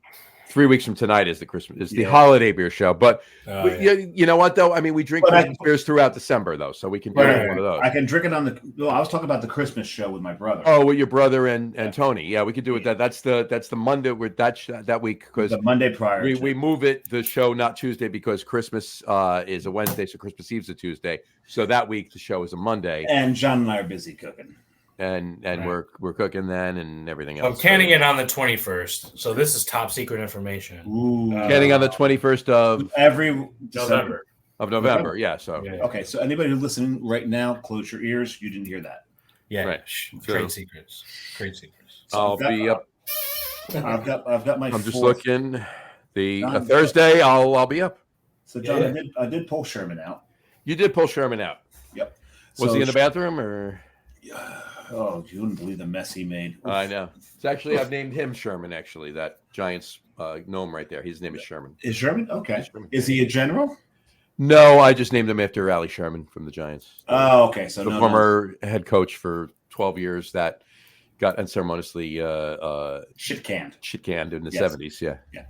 No. Sherman is named after General Sherman, which is the largest tree currently. I think it's the largest tree on the planet right now. Okay. This is, and it's a red India pale ale because this is sequoia. The wood of a sequoia is famously red, but this is like a dark ruby. Super ruby, yeah. Look at that. That's a really dark ruby. And I'm looking forward to that. I got one downstairs from you, so I got. And this one is they've got one of my favorite hops in this one. They put Simcoe in this as well. There you go. So Simcoe in a red IPA. Interesting. Nice. Have you guys done any West Coast style IPAs? We haven't. No. No. Oh God, that's lovely. We've done 1, 2, 3, 4, 5, 18, 6, 7, 8, 9 different IPAs. They've all been New England's. and they've done so many IPAs recently. I started accusing John of being an IPA house. Yeah. I mean, you got to do it, but you got to keep the lights on. This has got like almost a Venice note to it, which that's obviously the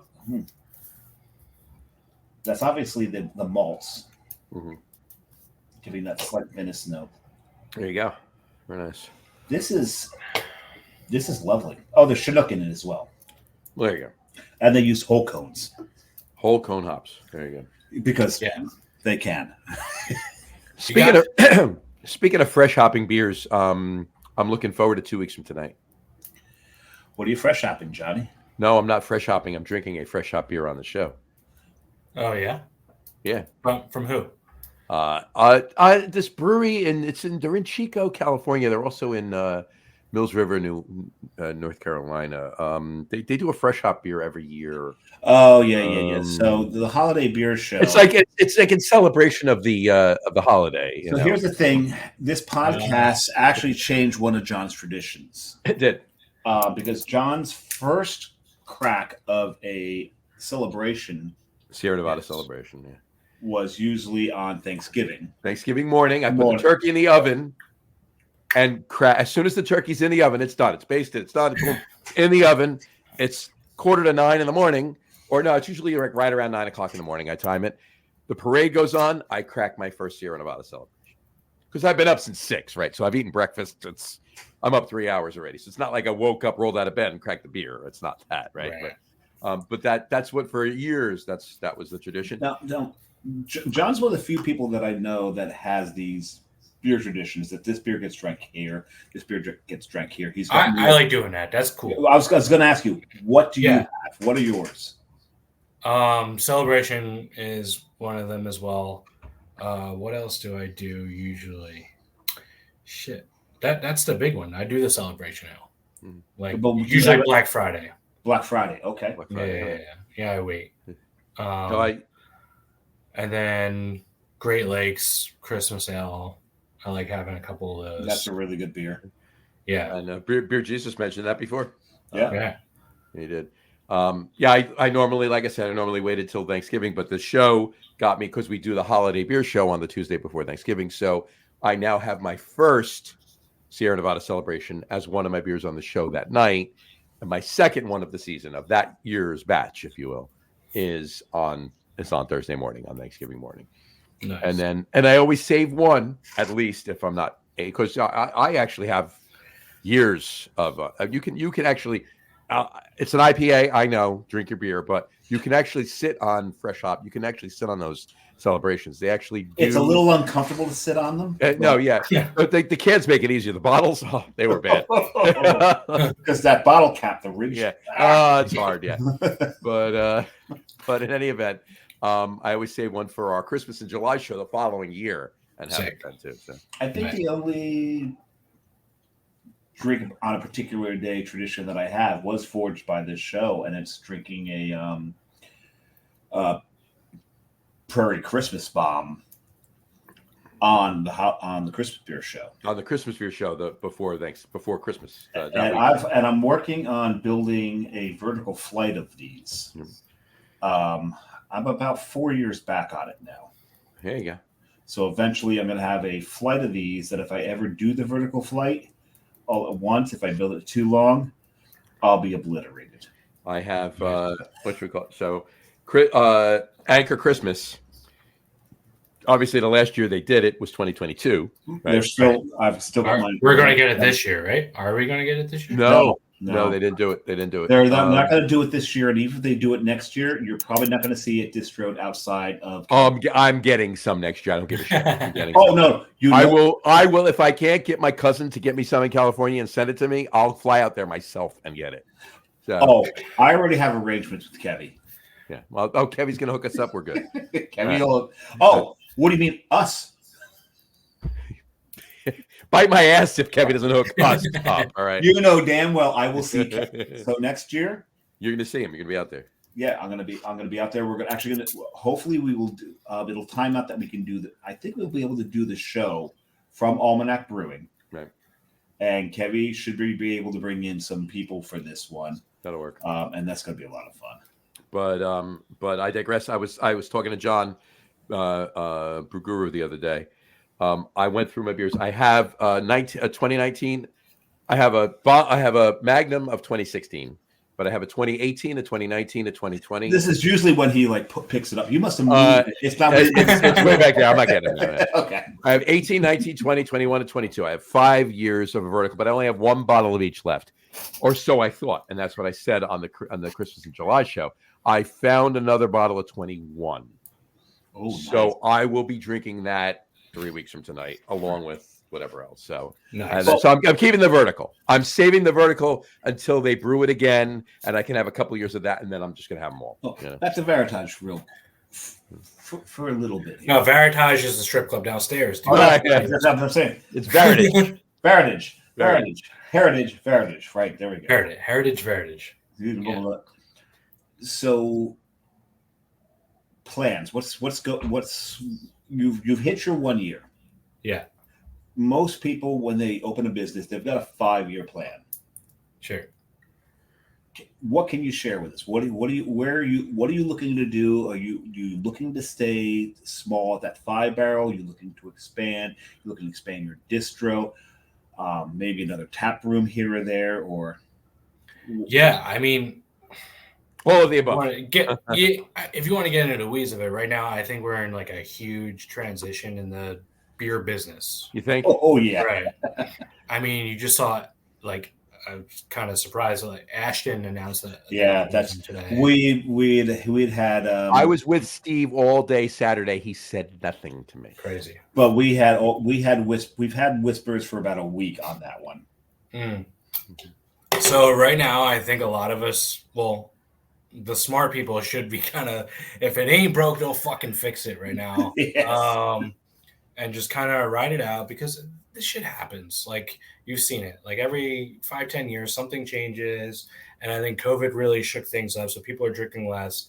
And cannabis. Cannabis is one, the younger generation. Like we have 2 dispensaries right across the street from each other within like, I don't know, 100 yards from dispensaries are like Starbucks now. Yeah. It's the dispensaries. It's the dispensaries. It's the edibles. It's the White Claws and the High Noons and the serve size and the zeros, RTDs and the zeros and the NAs.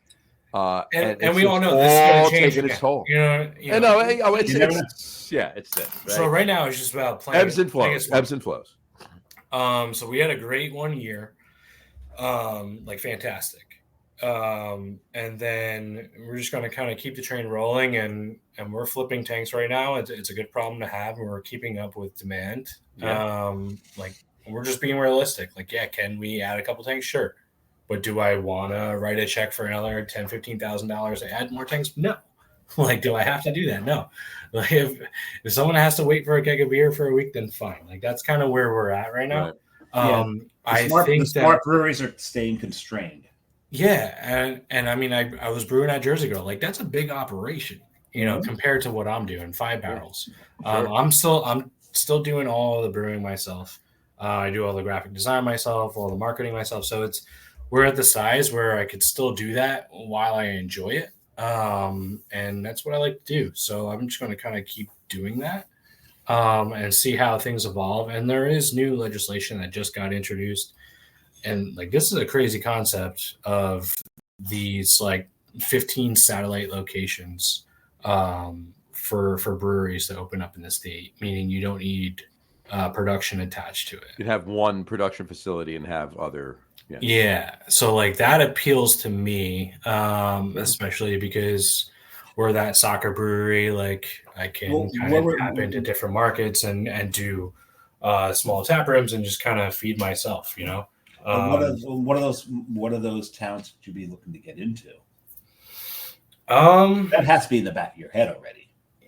Yeah, I mean, it would be nice to do something seasonal down the shore. Definitely. And then there's a lot going on in Bergen County, I think. Some untapped areas with a soccer theme, kind of a vibe to it. And the big thing too is like the World Cup's going to be here. Oh yes, in the States. So I've already got my email in for like, let me know when the tickets become available. My son's a soccer goalie. Okay. And he's like, because I live, if my windows face the other direction, I could see MetLife Stadium. Oh, cool. So you're not far from us then. No. I will be there shortly. Yeah, definitely let me know. If we can talk our kid into watching the dog for a while we wander off. Well, if you just order like a service dog vest on Amazon, then we're cool. She's actually registering now as there's another level, not service dog, but emotional support dog. Hey, cool. Throw a vest on it, and then she can go. There we go. So, yeah, that's kind of where I'm at now. I think that the strength of being a brewery in New Jersey is to just lock into your local community. 100%. Oh, absolutely. You know, and we have that, you know, and people are proud of coming and drinking Bloomfield beer. And I love making Bloomfield beer. And that's just the brewing nerd in me. It's like I'm brewing with the same water that these North breweries were brewing with like years ago before pre-prohibition. You know, so it's good water to brew beer with. Right. So I would never change that. Like my brewing headquarters will always be in Bloomfield. And that is such an important thing. There's breweries out there. I won't name them. One's in Morristown that just don't understand the importance of the water. Yeah, super important. I've been brewing with Bloomfield water for 15 years, and it's won awards all throughout the country in different states. I have no idea why she's barking. Want to ask her? Yeah. I'll ask later. There you go. Oh, so do you know Joe Ponto, Mark? Do I know Joe Ponto? Yes. Yeah. You know I coach with Joe Ponto. Well, John. Yes. Do you know Joe Ponto? No, but Joe Ponto did comment. He said, great beer, even better soccer coach. Oh, what an asshole.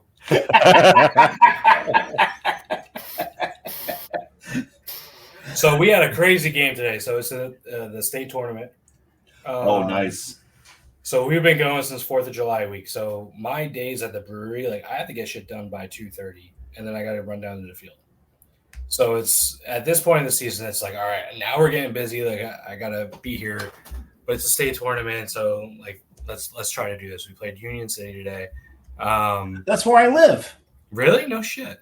I live in Union City. So that's crazy. That's a whole bunch of Peruvians and Cubans and yeah. On the field. Yeah. So I coach in Belleville. So okay. Yeah. So we were losing 1-0 in the final minute regulation. We scored to tie it up. Oh, nice. And then overtime tied, and then we went 10 rounds in a shootout and we won in the 10th round. Oh, these nice. guys, good for you. Like hit 10 penalty kicks in a row, so I'm still kind of buzzing from that.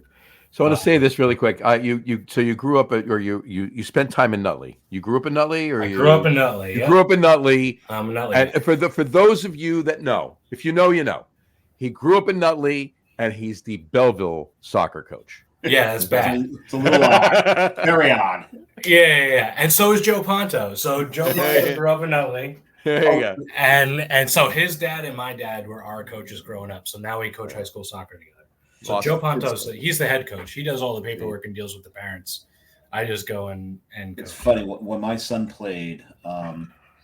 He played, and his mom, my ex-wife, moved him to Florida. But before they moved to Florida, he played local, but he was invited to guest goalie in states. Okay. And I couldn't be more elated because I got to see him play again a few times. Yeah. And he did very well. They actually won their division in state. Nice. That's cool. That's big. And yeah, he had his first game was a complete utter disaster. I'm yelling across the field to coach to pull him. Get him out! I'm done seeing this. Yeah, because he's standing with his head down. He had long hair over his eyes, and you know that the kid's done at that point. Yeah. And so I'm yelling, but he's the coach said he's starting next game. Prepare him. There you go. And I prepared him for it, and he was just lights out the rest of the tournament. There you go. Just absolutely. So it was states. I think the thing is states, and you know this damn well. The level, the speed. Oh yeah. Is just so different than when you're playing, in your county or in your league or whatever it is. Yeah. So congratulations on winning the game. So where are you now? Thanks. Where are you now in the? So we're in the quarterfinals. So we'll play Ridgewood on Friday. Beat their asses, please. I hope so. Okay.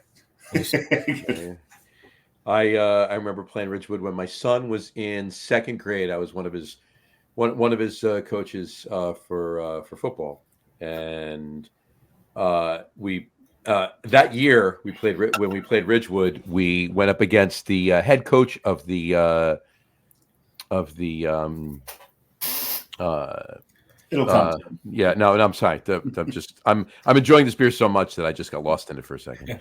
The head coach of Ridgewood football team, the same grade level, was Jeff Eagles. Oh, jeez. Yeah.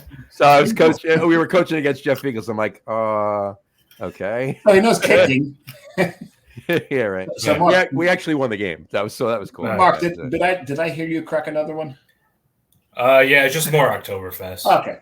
Yeah. So you're bouncing between Italian. Oktoberfest and Italian. He's bouncing between Italy and Germany. He's just kind of between Milan and Munich. You know what? You know? There's not a damn thing wrong with that. Not at all. No. You know damn well, John. I know before you got to Italy on that Italian trip, you stopped in Munich. So you're in Munich, and then I had to go back to Munich. And you had to go back to Munich. So there you go. And actually, the Coastal Brew Works, the furthest a Coastal Brew Works beer has ever been drank was in Munich. In Munich.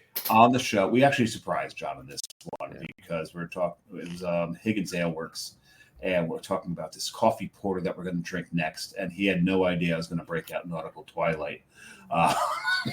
And we had a good time. The people from Higgins Ale Works in Munich. That's the beer right there. Higgins Ale. They're actually from South Jersey. They're from South Jersey anyway. Oh, no. Okay. People from South Jersey moved to Munich and opened a brewery. You gotta love it. Gotta love it. They had to be on the show. What do they call it in Germany? Is it pork roll or Taylor ham? I never. Well, if you remember it correctly, we talked about it after the show. We talked about it. I said, I'm getting over there and I'm bringing, well, of course it's pork roll because there's from South Jersey. But I said I'd bring pork roll over with me. But they are in the shadow, literally in the shadow of the Paul Lanner Brewery. It's Paul Lanner and Paul Lanner Lowenbrow? No, Paul Lanner and Paul Lanner is Lowenbrow, isn't it? Right? Yeah, so it's Paul Lanner Lowenbrow. Yeah. So they're probably about 6 doors away from the footprint of that brewery. That's a little intimidating, right? Which is massive. Like if you guys opened up a brewery like 6 steps away from that. Yeah. Here's the thing. I'd probably spend more time there than at my own brewery. Yeah, totally. Yeah, I'm curious to see. Like, I don't have much experience with like craft beer in Germany. I've been to Germany a couple of times, but you go there for the classics. But I wonder what that dynamic's like. What was interesting about it is, they have to abide by Reinheitsgebot. Now, Reinheitsgebot it's morphed through the years. So certain things that now are acceptable, like IPAs, right? They fall under Reinheitsgebot now. if done properly. Well, I mean, as long as you're brewing it with Just don't throw a bunch of lactose in it. right, as long as you're brewing with Yeah. malt, No adjuncts. no adjuncts. Yeah. You're fine. But your basic 4 ingredients, you adhere to Reinheitsgebot. But they do a pumpkin beer.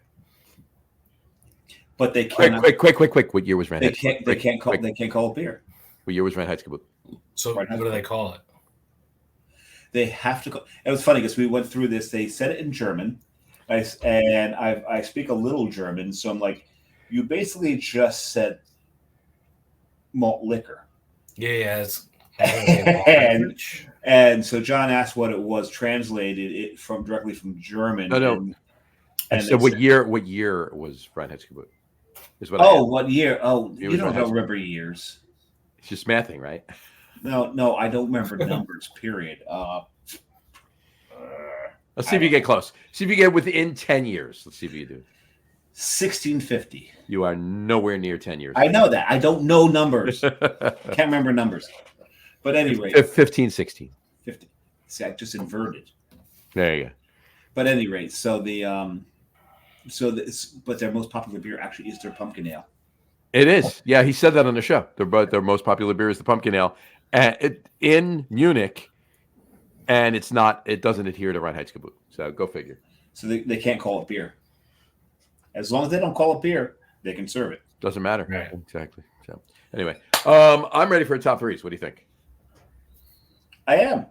We got a comment first. Hold on. Oh God, we haven't heard from him in a while. It's been a while. Paolo, how are you, buddy? My buddy is very nice. How are you, Paolo? It's been. And we just mentioned your trip to Italy. Absolutely. Pordenone is my favorite city in Italy that I've been to so far. I just absolutely love it. We're up Venice and north of Venice. So many cities, Valdiviadne, Caniglione, but Pordenone, there's just a beauty behind it. I absolutely loved it. You guys, I see no glass on the samurai box. There you go. There you go, Paolo. There it is, right there. There you go. So he owns a I don't know if he's an owner or not, but he's the bar manager at a burger bar in Pordenone. Cheers, Paolo. Cheers. Salud. So you're talking about Venice, so the grain from Pepito is from Eraclea, which is outside of Venice. So all the grain there. So imported it from Italy, made it with an Italian. So it's very Italian. Yeah. Very Italian. That's awesome. Well said. Very Italian and very Italian American. I guess Italian American is Giuseppe Those Rossi. are very two different things. He's a Jersey guy. You know who yeah. Giuseppe Rossi is? He's a Man United guy. Right. Yeah, there you go. So he knows the gabagool. Yeah, he knows what gabagool is. Yeah, he knows gabagool. I'll tell you one thing. Paolo's going, what the fuck is gabagool? Capicola. Paolo knows that the bastardized version of Capicola is gabagool. So. Actually, was the show at his place the first international? Yeah, it was the first international. It was the first international show we did. Yeah. Yeah, that was a fantastic show. Probably one of my favorite shows we've ever done. Cheers, Paolo. Thank you so much for watching. And it's 1:30 there, right? 1:30 or 2:30? Yeah. 1:30. Yeah, 1:30. Closing the bar over there, right? Is that what he's doing? Well, when we went live was right about when the bar was supposed to close. He kept the whole thing open for a while, which made the patrons that were sitting there very, very happy. And we had a great time late into the night there. I don't remember much the next morning. Yeah, it was at 6 hours. It's 2:30 there. 2:30. 2:30 there. Why the hell you up, Paolo? Yeah. Watching us. That's why. He's watching us. That's a good reason. Hey, Paolo, do you know who Giuseppe Rossi is? Let's ask him. We'll see. The footballer, Giuseppe Rossi. Do you know him? Giuseppe Rossi. He's got it. He's a paisan. He's going to know. He will know. He's got it. Well, he'll comment in. But yeah, that was a fantastic show. That was great. That was great. Cool. And who was the Airbnb host that was on the show with you guys? Oh, I was trying to remember. The name escapes me. So we stayed in Airbnb. Wasn't Fabrizio? Was it? No, God, no. It was shorter than that. So with Paolo and he goes plenty of Rossi in Italy. He said. he's talking about the wine. I'm sure. All those Carlo Rossi's. There you go. So many. Oh, you gotta love Oh, why can't I remember hits?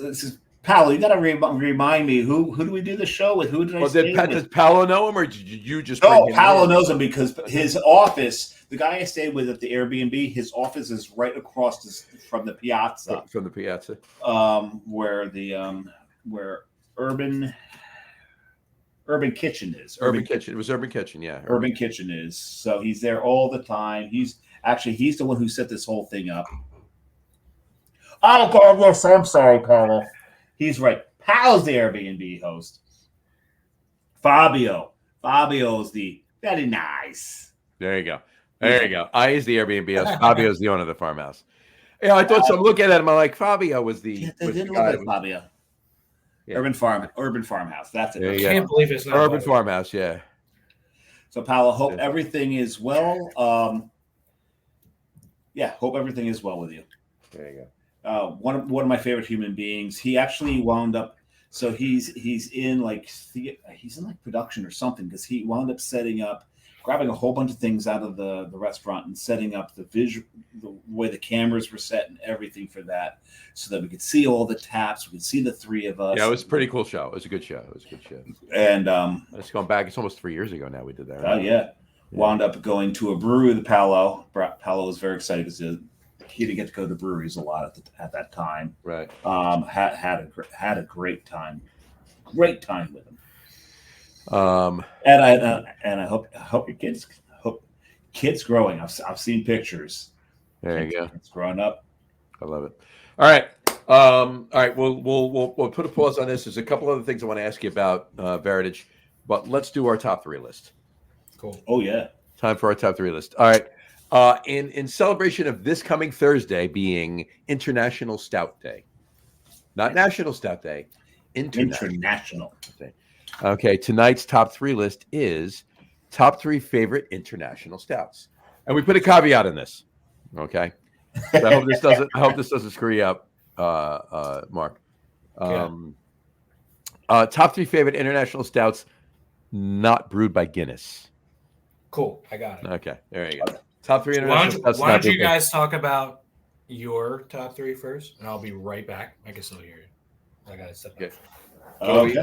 You step away. Well, we'll just ramble for a minute because the guest always goes first. So, big hugs to you, Paolo. There you go. Hold on. Oh yeah, we'll put that up again. And Paolo said, "Big hugs, guys." Absolutely, Paolo. Thank you so much for tuning in.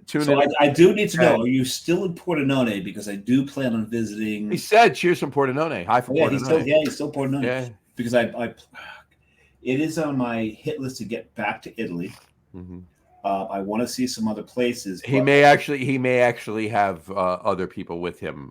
One of them might be sitting here right now. So yeah, I need to get back there, and I will probably fly into Venice so I can hit Pordenone. But I do want to get down into Moderna, Milano, and Tuscany. But I do want to start off at Venice, Pordenone, and Valdibiadene because I love Prosecco. Got to do that. But I definitely have to go visit some family while I'm in Italy, but I definitely want to go to Pordenone and some northern destinations as well. So. And we need to go visit Fabio. We got it. I want to meet Paolo and Fabio. You know them. I want to meet them. So I know them from the show. I want to meet them and shake. We had so much damn fun, and I felt so bad for you that you weren't there. I felt bad for me too. We had so much damn fun there. The burgers are fantastic. The only thing is, to Americans, they advertise their burgers as diaphragm burgers in English. Okay. That's a little off-putting to English speakers. Well, no, not necessarily. I mean, if you understand that's skirt steak, right? It's skirt steak. No, I get it. Having grown up in the meat industry. Meat industry, yes. But but the burgers are delicious, and they've got so many great variations on them. It's oh god. That was so much fun, and I really got to thank Paolo for hooking us up with that with Fabio and Urban Farmhouse, and I still follow him on Facebook. I still get the the updates and all that. Right. So yeah, definitely got to get back out there. Cool. Awesome. All right. Mark, we paused for you. So we'll fill some space in there while you went and did there. cool. Paolo commented again. We talked for a minute. There you go. So top 3 international stouts. Mark, please take it away and give us your top 3 international stouts. 3, 2, 1, no particular order. Whatever you want to do is fine. Yeah. So Sam Smith is going to probably take classic. Which imperial or oatmeal? The oatmeal stout. Oatmeal's one. I love a good oatmeal stout. Both of those are the classics. Those are like the benchmarks for those, right? Yeah, they're the top 2 for me. And then you said no Guinness, so that would be 3. I'm just a smooth stout guy. Can I pick one domestic that is a style? So like a KBS or something? Well, if you want, we'll give you. If you want, we'll give you. We'll give you Guinness. We'll give you Guinness. Yeah. All right, yeah. So Sam Smith oatmeal, Sam Smith Imperial, and then Guinness. And Guinness. Sure. Have you been to Ireland and had it? No, not yet, but it's on my list. When everyone says it's different and it's so much better, they're not lying. They're not. Oh, totally. Yeah. It is. So when I went to Ireland, we had a contest how many Guinnesses the samurai would drink while in Ireland. Okay. We did. The one thing that was not figured into this was how much of a meal in a glass a Guinness is in Ireland. Guinness in the United States is in his mind, he's like, "Oh, I could drink 30 of these, no problem." Over the course of the time he was going to be there, right? Oh no, 50. I thought I could drink 50. A lot. I meant a lot, right? He, because as Guinness is body wise, flavor wise, everything else in the States. So it's delicious here, but it's basically the consistency of almost water. Yeah, it's really thin here. Yeah. Oh, there. I drank 22 over the course of 10 days. And it wasn't from lack of trying. It fills you up. Yeah. And the flavor is more intense. Mark, when you get to Ireland and you have your first pint of black, you're going to have a religious experience. Yeah. And this just goes back to the water conversation, right? There you go. It's not just water, but it's also the way it's poured. It's the ratio of the nitro to the beer as well. It's very, very controlled there. And I'll say we did do the Guinness Warehouse. Definitely not even close to my favorite pour of Guinness. My 2 favorite pours of Guinness were actually in Killarney. And there's a few others, but I would say the one at the Guinness Warehouse may have been about 10th on my list. There you go. It's special there. It really is. Well, let's get to your top 3. So my top 3. And Canada is actually international, so we're going to start there. Better not be mine. I already told you could have yours. I was going to do that. So the second time I was in Montreal, I was by myself and I was wandering around, and I wanted to go to Le Cheval Blanc. I wound up going to Cheval Blanc and was not happy about that. But before it opened, I wound up wandering around, and there was this one place that had all these balloons, and I thought someone was having a party, but it turned out to be a brewery, and that brewery was called Le Santbach. And I wandered into it, and the balloons were for their anniversary. I just happened to wander into a brewery's anniversary party, and they were pulling out some of their vintage stuff. And I managed to have some of their 2010 Sacrilege,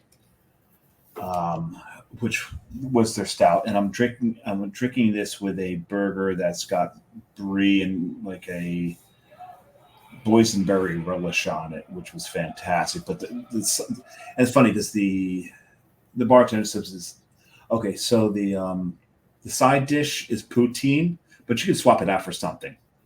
I'm like, no. Bring me the goddamn poutine. I'm not swapping poutine for I want the poutine. The poutine was really freaking good. Maybe more poutine. Maybe that. But that was a really, really good stout. Damn, that was good. Mm-hmm.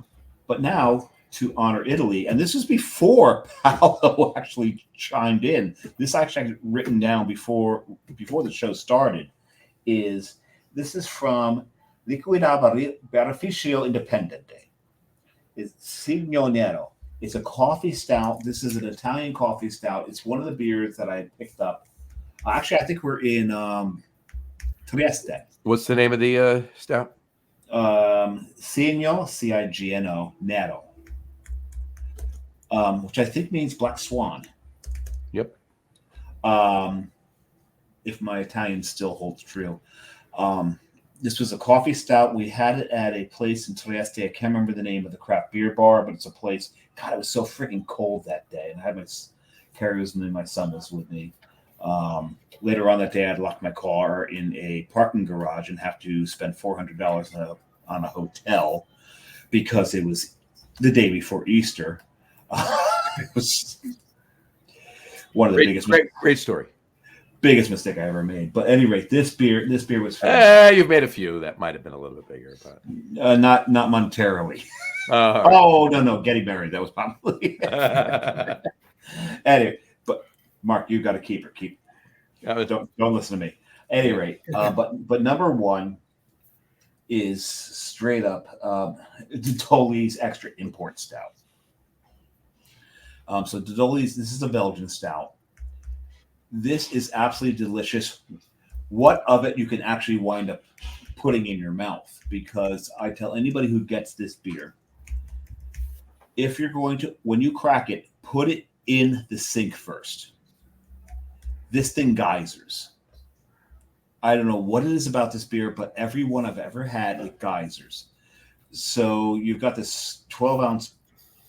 You got a 12-ounce bottle. You wind up drinking about 5 or 6 ounces of it. That's about 5 is fair. Yeah. 5 is fair, but those 5 ounces are absolutely delicious. But yeah, about 7 ounces it becomes foam going down your drain. I just open it up in I open a bottle like that sideways in a big 2-gallon pitcher, so it saves all the foam, and then you pour it in, and then the foam settles, and you now have 10 or 11 ounces of the beer. That might be a way to go. With that. But the Dodoli Extra Import Stout, highly recommend it. Such a damn good beer. Cool. All right, I'll give you my 3. I have one from. I know 2 of them. I have one from the African continent. I have one from the European continent, and I have one from the North American continent. I don't know the one from the European, but go with the other ones. All right. So my number 3 is Lion Stout. Mm-hmm. From Lion Brewery in Sri Lanka, foreign export stout. Sri Lanka's not in Africa, right? It's not. All right. Yeah, it's off of Africa. No, it's not off of Africa. It's subcontinent. It's off of India. It's close enough. No, it's. I'm gonna buy you. It's Asia. It's in Asia, but it's. I'm buying you a goddamn. I associate Sri Lanka. Okay, it's in Asia, but it's. I look at Africa and I go over to Sri Lanka. I don't go to Asia and I go down to Sri Lanka. I know. You need to stop drinking. Excuse me? Sri Lanka is about this. On the map, it's about this far from India. All right, so it's Asia. All right, fine.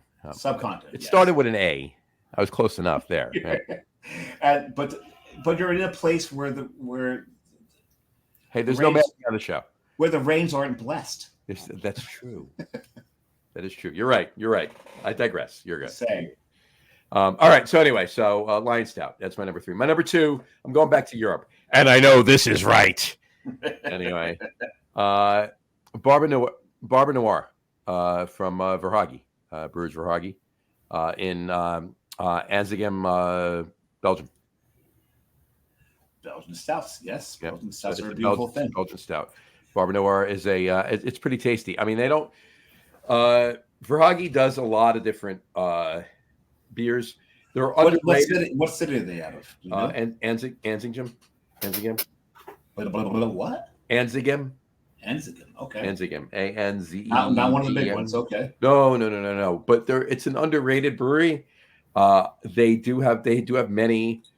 I mean, they have blondes. They have a double, a triple. They got redheads. They got brunettes. They have brunettes. They got underrated. But no, their Barb Noir, I think, is probably the best. They actually do a ruby too, so it's actually a cherry sour. So it's like a Flemish red, but like a lighter Flemish red. It's pretty cool. It's actually a pretty tasty beer. So how does it stand up to the cherry Duchess de Bourgogne? Oh no, Duchess de Bourgogne is much better than it. But here's the thing. It's a suitable replacement in a pinch for it. It's not as good as Duchess de Bourgogne. It's not as good as just as a Flemish red is certainly not as good as Rodenbach either. But what is right? But it's a cherry sour that's in the Flemish red category. It's a little lighter, but that's almost better to a point. It's easier to drink. It's less heartburn. All right. Whatchamacallit. So that's actually tasty beer. That's my second favorite for Hoggy beer. I know you're number one. The Barb Noir is definitely tasty. My number one, you know what it is? From Canada. Out of Canada. Pêche Mortelle from Duduchiel in Montreal. And this is an amazing beer. I drink it every chance I can get. We were down last year. We were down at Church Key in Washington. They had a party the night before we were there, and they had 4 or 5 different versions of Pêche Mortelle on tap. I had all of them. Hey, Mark. Yeah. This is how I get John to give me the finger. Only one person on this show has ever drank Pêche Mortelle at the brewery. This guy up here. Yeah, that'd be me. Yes. It would not be John. You did right there. I need some of these Montreal beers. I had my my bachelor party was in Montreal. Oh, that's awesomeness right there. There you go. That is a great beer city. That is an underrated beer city. Hey. There's so much going on there. And it's also the site of the very first brewery that I ever visited. Oh, yeah. Molson. But it's I will tell anybody who is a fan of craft beer, get to Montreal. There's so many breweries there. And even if you are from the tri-state area, do not be afraid of the bagels. Their bagels are different. They're not tri-state area bagels, but they're fucking damn good. I'll tell you that. And where we have pork roll and Taylor ham here for breakfast meats, they do bologna. Why not? But they got poutine. But holy crap, eat as much poutine as you can while you're there. Yeah, exactly. I got to go back. It's been 10 years. This year is my 10-year anniversary. So, congratulations on that. Congratulations. I got to go back. Yeah, I've been there thrice. And I'm glad I've been there 3 times, so I can say thrice, because thrice is an underused word. And I've enjoyed it all 3 times. Just such great beer. The food there is interesting and varied. When I was there last time, I actually had seal carpaccio. I don't know. It's a little chewy. I don't know if I want seal carpaccio or snail carpaccio. I don't know what would be worse. And actually, my second time I was actually there, I actually had carpaccio cheval. And if you know any French, cheval means horse. Nah, I'm good. And it's funny because I went to this French restaurant, ordered it. They knew I was American. They're like, "Are you sure you know what that is?" Like, I know what it is. I got 3/4 of the way through it before Mr. Ed started talking to me. And I said, I can't, this is delicious. It really is. I just psychologically, I can't do this anymore. And the guy looked at me and goes, "No American has even made it to half. You've gotten further than any American has ever made it on the horse carpaccio." There you go. I bet you would have been great with the lamb fries. Lamb fries, yeah. You never saw. You never saw. What's the movie with Chevy Chase? Funny Farm. Funny Farm. Okay. When they first moved out to wherever the hell they moved, and he goes to the one restaurant, and they had lamb fries on the menu, so he ordered them, and they were fantastic. And he was going for the record. If he got the record, he was going to break the record and be advertised the record lamb fry eater. Blah blah blah blah. And he's eating them. He's loving them, and he's popping them in his mouth, and he's loving them, and blah blah blah blah. And yeah, they were bull testicles. Those Rocky Mountain oysters. Okay. Well, no, I mean wherever they were calling them lamb fries, right? So, all right. Well, those are our top threes. There you go, Mark. What's up next? What's going on with what's next for next year? You know you're doing the porter and everything else. Right. What's 2025 hold for Varitage? Oh, and the other thing we didn't ask is events. Well, yeah. I kind of was getting there with that. What's coming up with that? So what's going on in 2025, and then we'll dial back to the events. 2025 beer wise, it's going to be hard, right? Because we did 36 different beers this year, and can we make suggestions? Yeah, sure, absolutely. I would love that because for a while I was doing like a new beer every 2 weeks. Have you ever done a Rauk? I have not. So smoked beer is a little tricky. I love a good Rauk beer, but will it sell? If it's done right. We do have a Polish butcher right across the street. So you can do a Golitsky. Yeah. Oh, I am mostly Polish. Okay. Oh, so I am so proud that Golitsky's actually superseded Rauks. Yeah. Now, they came first, but I don't know if you know this. On January 14th, we will be doing a smoke beer show with John Hall. Our third annual smoke beer show with John Hall. The John Hall. The John Hall of This Week in Rauk Beer. Whoa. It's our third annual This Week in Rauk Beer smoke beer show. Yeah, so I don't think I doubt you could have a Rauk beer ready in time for that show. Yeah. Or a Golitsky. I would like to do one though. I mean, I am on a small system, so like, how long can a couple kegs sit? I'm trying to think of what else I want to do. I want to do some more lagers. I did like everything this year, from pastry stouts to I did a wet. We were talking about fresh hop wet beers. Right. I did the wet hop. Yeah, you guys gotta come and check that out. That was one of my favorite beers that we did this year. Yeah, I gotta get there soon. We went down to Fur Farm in Colts Neck, and like my son and I picked, and my wife, it was a family thing, and we picked the hops for that beer. Right. And then that's so cool. So it was Jersey hops, and then how would you describe the terroir of Jersey hops? Earthy, but still pork rollish. Yeah, pork rollish. No. You're putting words in my mouth, man. He just said pork roll. You got him to say pork roll. I got him to say pork roll. Oh my God. I'm going to lose my Jersey badge. He's never going to talk to you again. I got to love it. I love it. My street rep is done. I am now. Hey, I grew up in Taylorham. That was just a joke. Oh, totally. So did I. So it's not salt flats, or as one of my friends used to refer to it as a clam farts. Because the Meadowlands down into Monmouth County, you get this. It's a stank, but I describe it as a healthy stank. Yeah, because when you smell it, you realize that it's homey. I know where I'm at. Yeah, but the landscape now, what's going on, the ecology is actually healthy when you get that stank. Exactly. Right.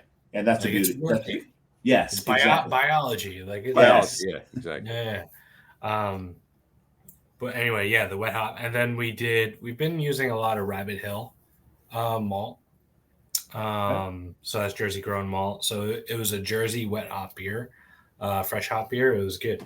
It's called Charm Reaper. Charm Reaper. Yeah. So does that go back to your Baltimore heritage from Charm City, or? No, that's actually my Jersey heritage. So New Jersey state bird is a finch, golden finch. Goldfinch, Goldfinch, Goldfinch. Which you rarely see in the state.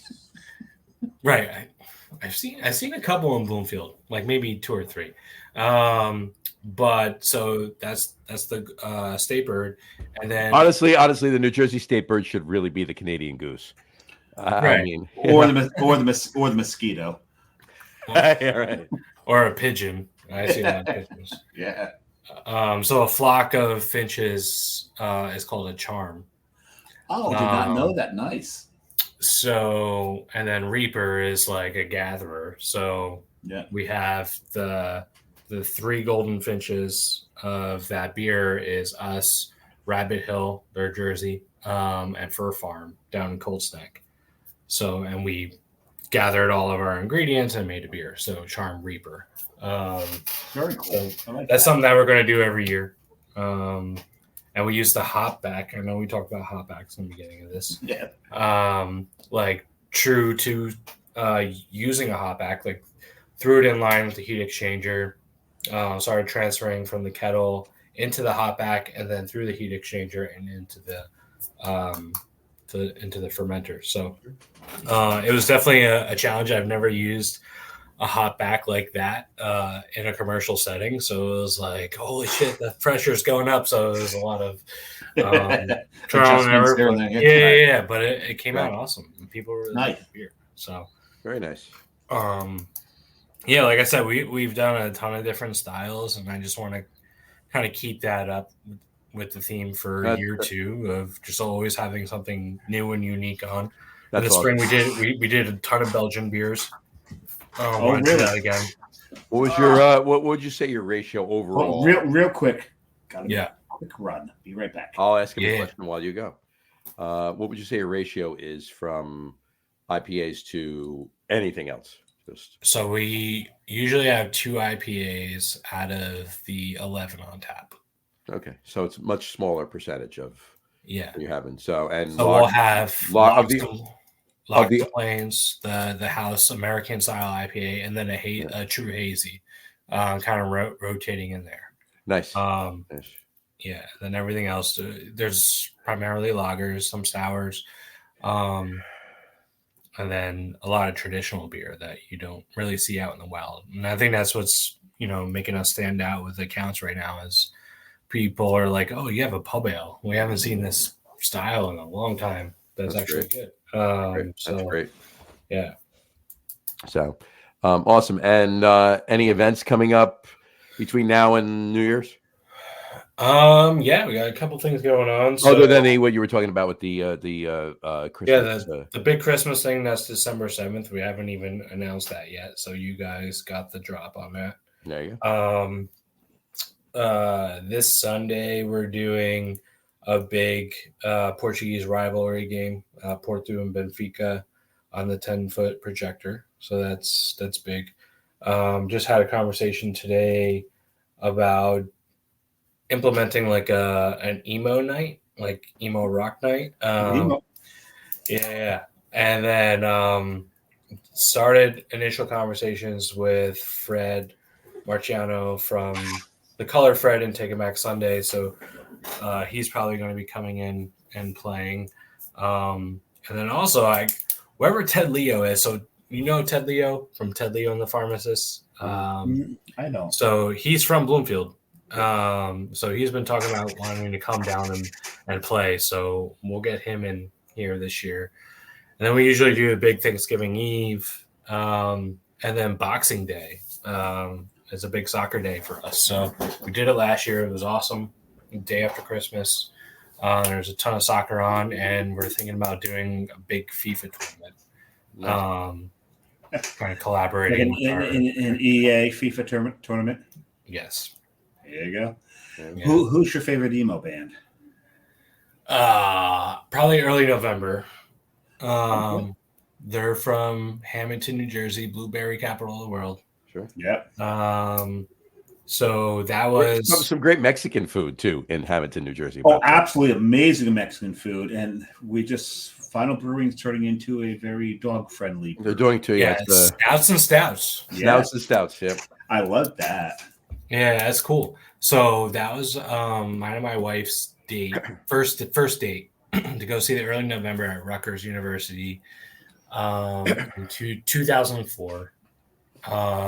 And then I proposed to her on stage in Philadelphia at Union Transfer during one of their anniversaries. Oh, Union Transfer is such a great place to see a show. It's and such a cool show. And you wound up. So the singer called me out and I surprised. Oh, that's so cool. And he was like, I want to bring my friend Mark out. And I came out and she was like, what the hell? So I proposed to her in front of a sold out crowd at Union Transfer. Oh, I saw Caravan Palace there. It's a really cool venue. Oh, such a cool venue. Love it. Yeah. Yeah. So Electro Swing, which is like about almost diametrically opposed to emo. Yeah. I'm a big Evanescence fan. Okay. And The Cure. Okay. So you got that. That's old school. I think The Cure was emo before emo was defined. Yeah. Those, the emo nights are interesting for breweries. The guys from Autodidact. Yeah, have been doing a lot of like stuff around emo. Karaoke I didn't realize they were emo. That's very. They've been doing a lot of like independent music, like local music stuff recently, which is really awesome. I love the Ronnies, the two Ronnies over there. Yeah, I've got a bonsai plant over there that I got at one of the classes at Autodidact. Oh, nice. Yeah, we do bonsai too with Aaron. Oh, do you? That's so cool. From Jersey Cyclone. Yeah. Very cool. Is it bonsai or, as Mr. Miyagi says, bonsai? No. Bonsai. It is bonsai. He says it correctly. I don't. Those classes are so interesting. I don't know if you guys have done that. No, I haven't. I've seen you have. No, I've done it. My bonsai is sitting right over there, and I've been nurturing it and trimming it. Well, you are a samurai, so I mean, you have to have a bonsai, sure. And I do want to learn the calligraphy as well one of these days. What's on your shirt? Well, this says. Here's a weird thing, and I haven't mentioned this in the show yet, and I don't think I told you this, John. But when we were in Seattle, no, we're in Vancouver, actually. We're in Vancouver, and we're on the park that's on the island, and they have all the totem poles. And I'm walking around wearing this shirt, and this one guy walks up and goes, Biru Samurai. Oh, Beer Samurai. First person who's ever actually read the shirt.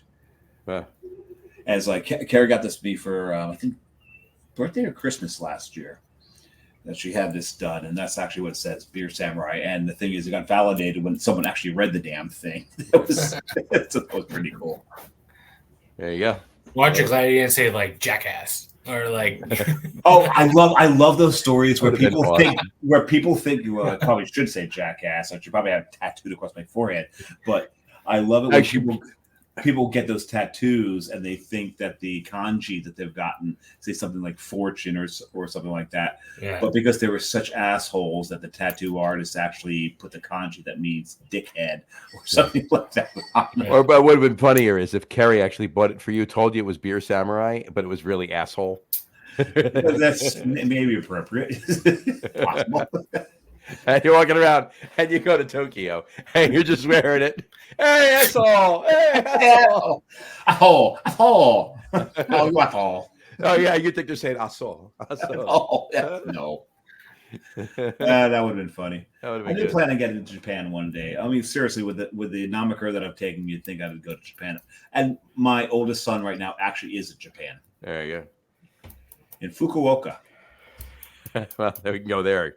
But a few things. So many jokes. Enough. All right. Mark, any last words before we wrap up the show? No. It's been great chatting. I know we've been talking about doing this for a while, so I'm glad it worked out. Absolutely.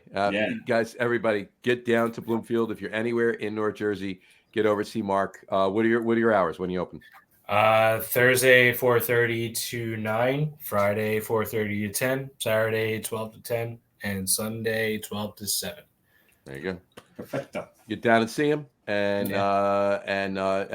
hey, you know what? We'll be up there a couple of times too, so maybe we'll run into. Well, for being down there. Well, yeah, for you. Well, over there, actually, for you. Over. Well, you're in Union City. It's like over and a little down. Yeah. Over there. For me, it's up, and for Mark, he lives 2 blocks away. So. And John will bitch about the Parkway the whole time he's there. No, because I'll make sure that I go when there's no traffic on the Parkway. So. Is that possible? There's never any traffic on the Parkway going north until you get to Clark. Then it turns into the Cross Bronx. Clark Griswold? Clark, New Jersey. You know that they change the sign on the Parkway every year. Someone changes it to Clark. And it puts a sign on underneath Clark. It says Griswold on it. Yeah, I'm sorry. Yeah, that's Absolutely. They do it every year. Every year. So, anyway, all right. Mark, honestly, thank you for filling in. Thank you for coming on. Really appreciate it. We've been talking about this for a while, so I'm glad we got it on. And you'll definitely be back. Hang out. We'll talk after we do the sign off. I've got a couple things to talk about, but seriously, everybody, get down to Bloomfield, go see Mark, have some delicious beer. On that note, we'll wrap up the show for today. We want to thank everybody for watching, and for those of you just listening to the audio podcast, thank you for listening. Don't forget to visit our website, www.lagerroom.com. That's LAGERROOM.com. And please remember, like us and follow us on all of our social media, Facebook, Twitter, Instagram, and of course, our YouTube channel. All of them are at The Lager Room. Remember, we go live with the video podcast on Facebook, YouTube, and Twitter, and Twitch every Tuesday night around 6:30 p.m. Eastern Time. And for those of you who just want to listen to the audio podcast, you can do so on our audio host, Spreaker, as well as iHeartRadio, Apple Podcasts, Spotify, Odyssey, Audible, Google Podcasts, Amazon Music Podcasts, TuneIn, Podcast Addict, CastBox, Deezer, Podchaser, Listen Notes. Pretty much anywhere you can find an audio podcast, you will find the Lager Room Guys Craft Beer Podcast. And if you haven't done so already, please subscribe to one or more of those feeds, and you will never miss a show. Again, thanks for following along with us. Have a great rest of your week. Have a wonderful weekend. Mark, thank you so much again for coming on. Really appreciate it. Have a great rest of your week. Wonderful weekend. Drink a lot of beer, but drink responsibly. And we will talk to you next week, folks. Take care. Cheers. Kung Pao. Yeah. Kung Pao. There you go. And cheers. Cheers.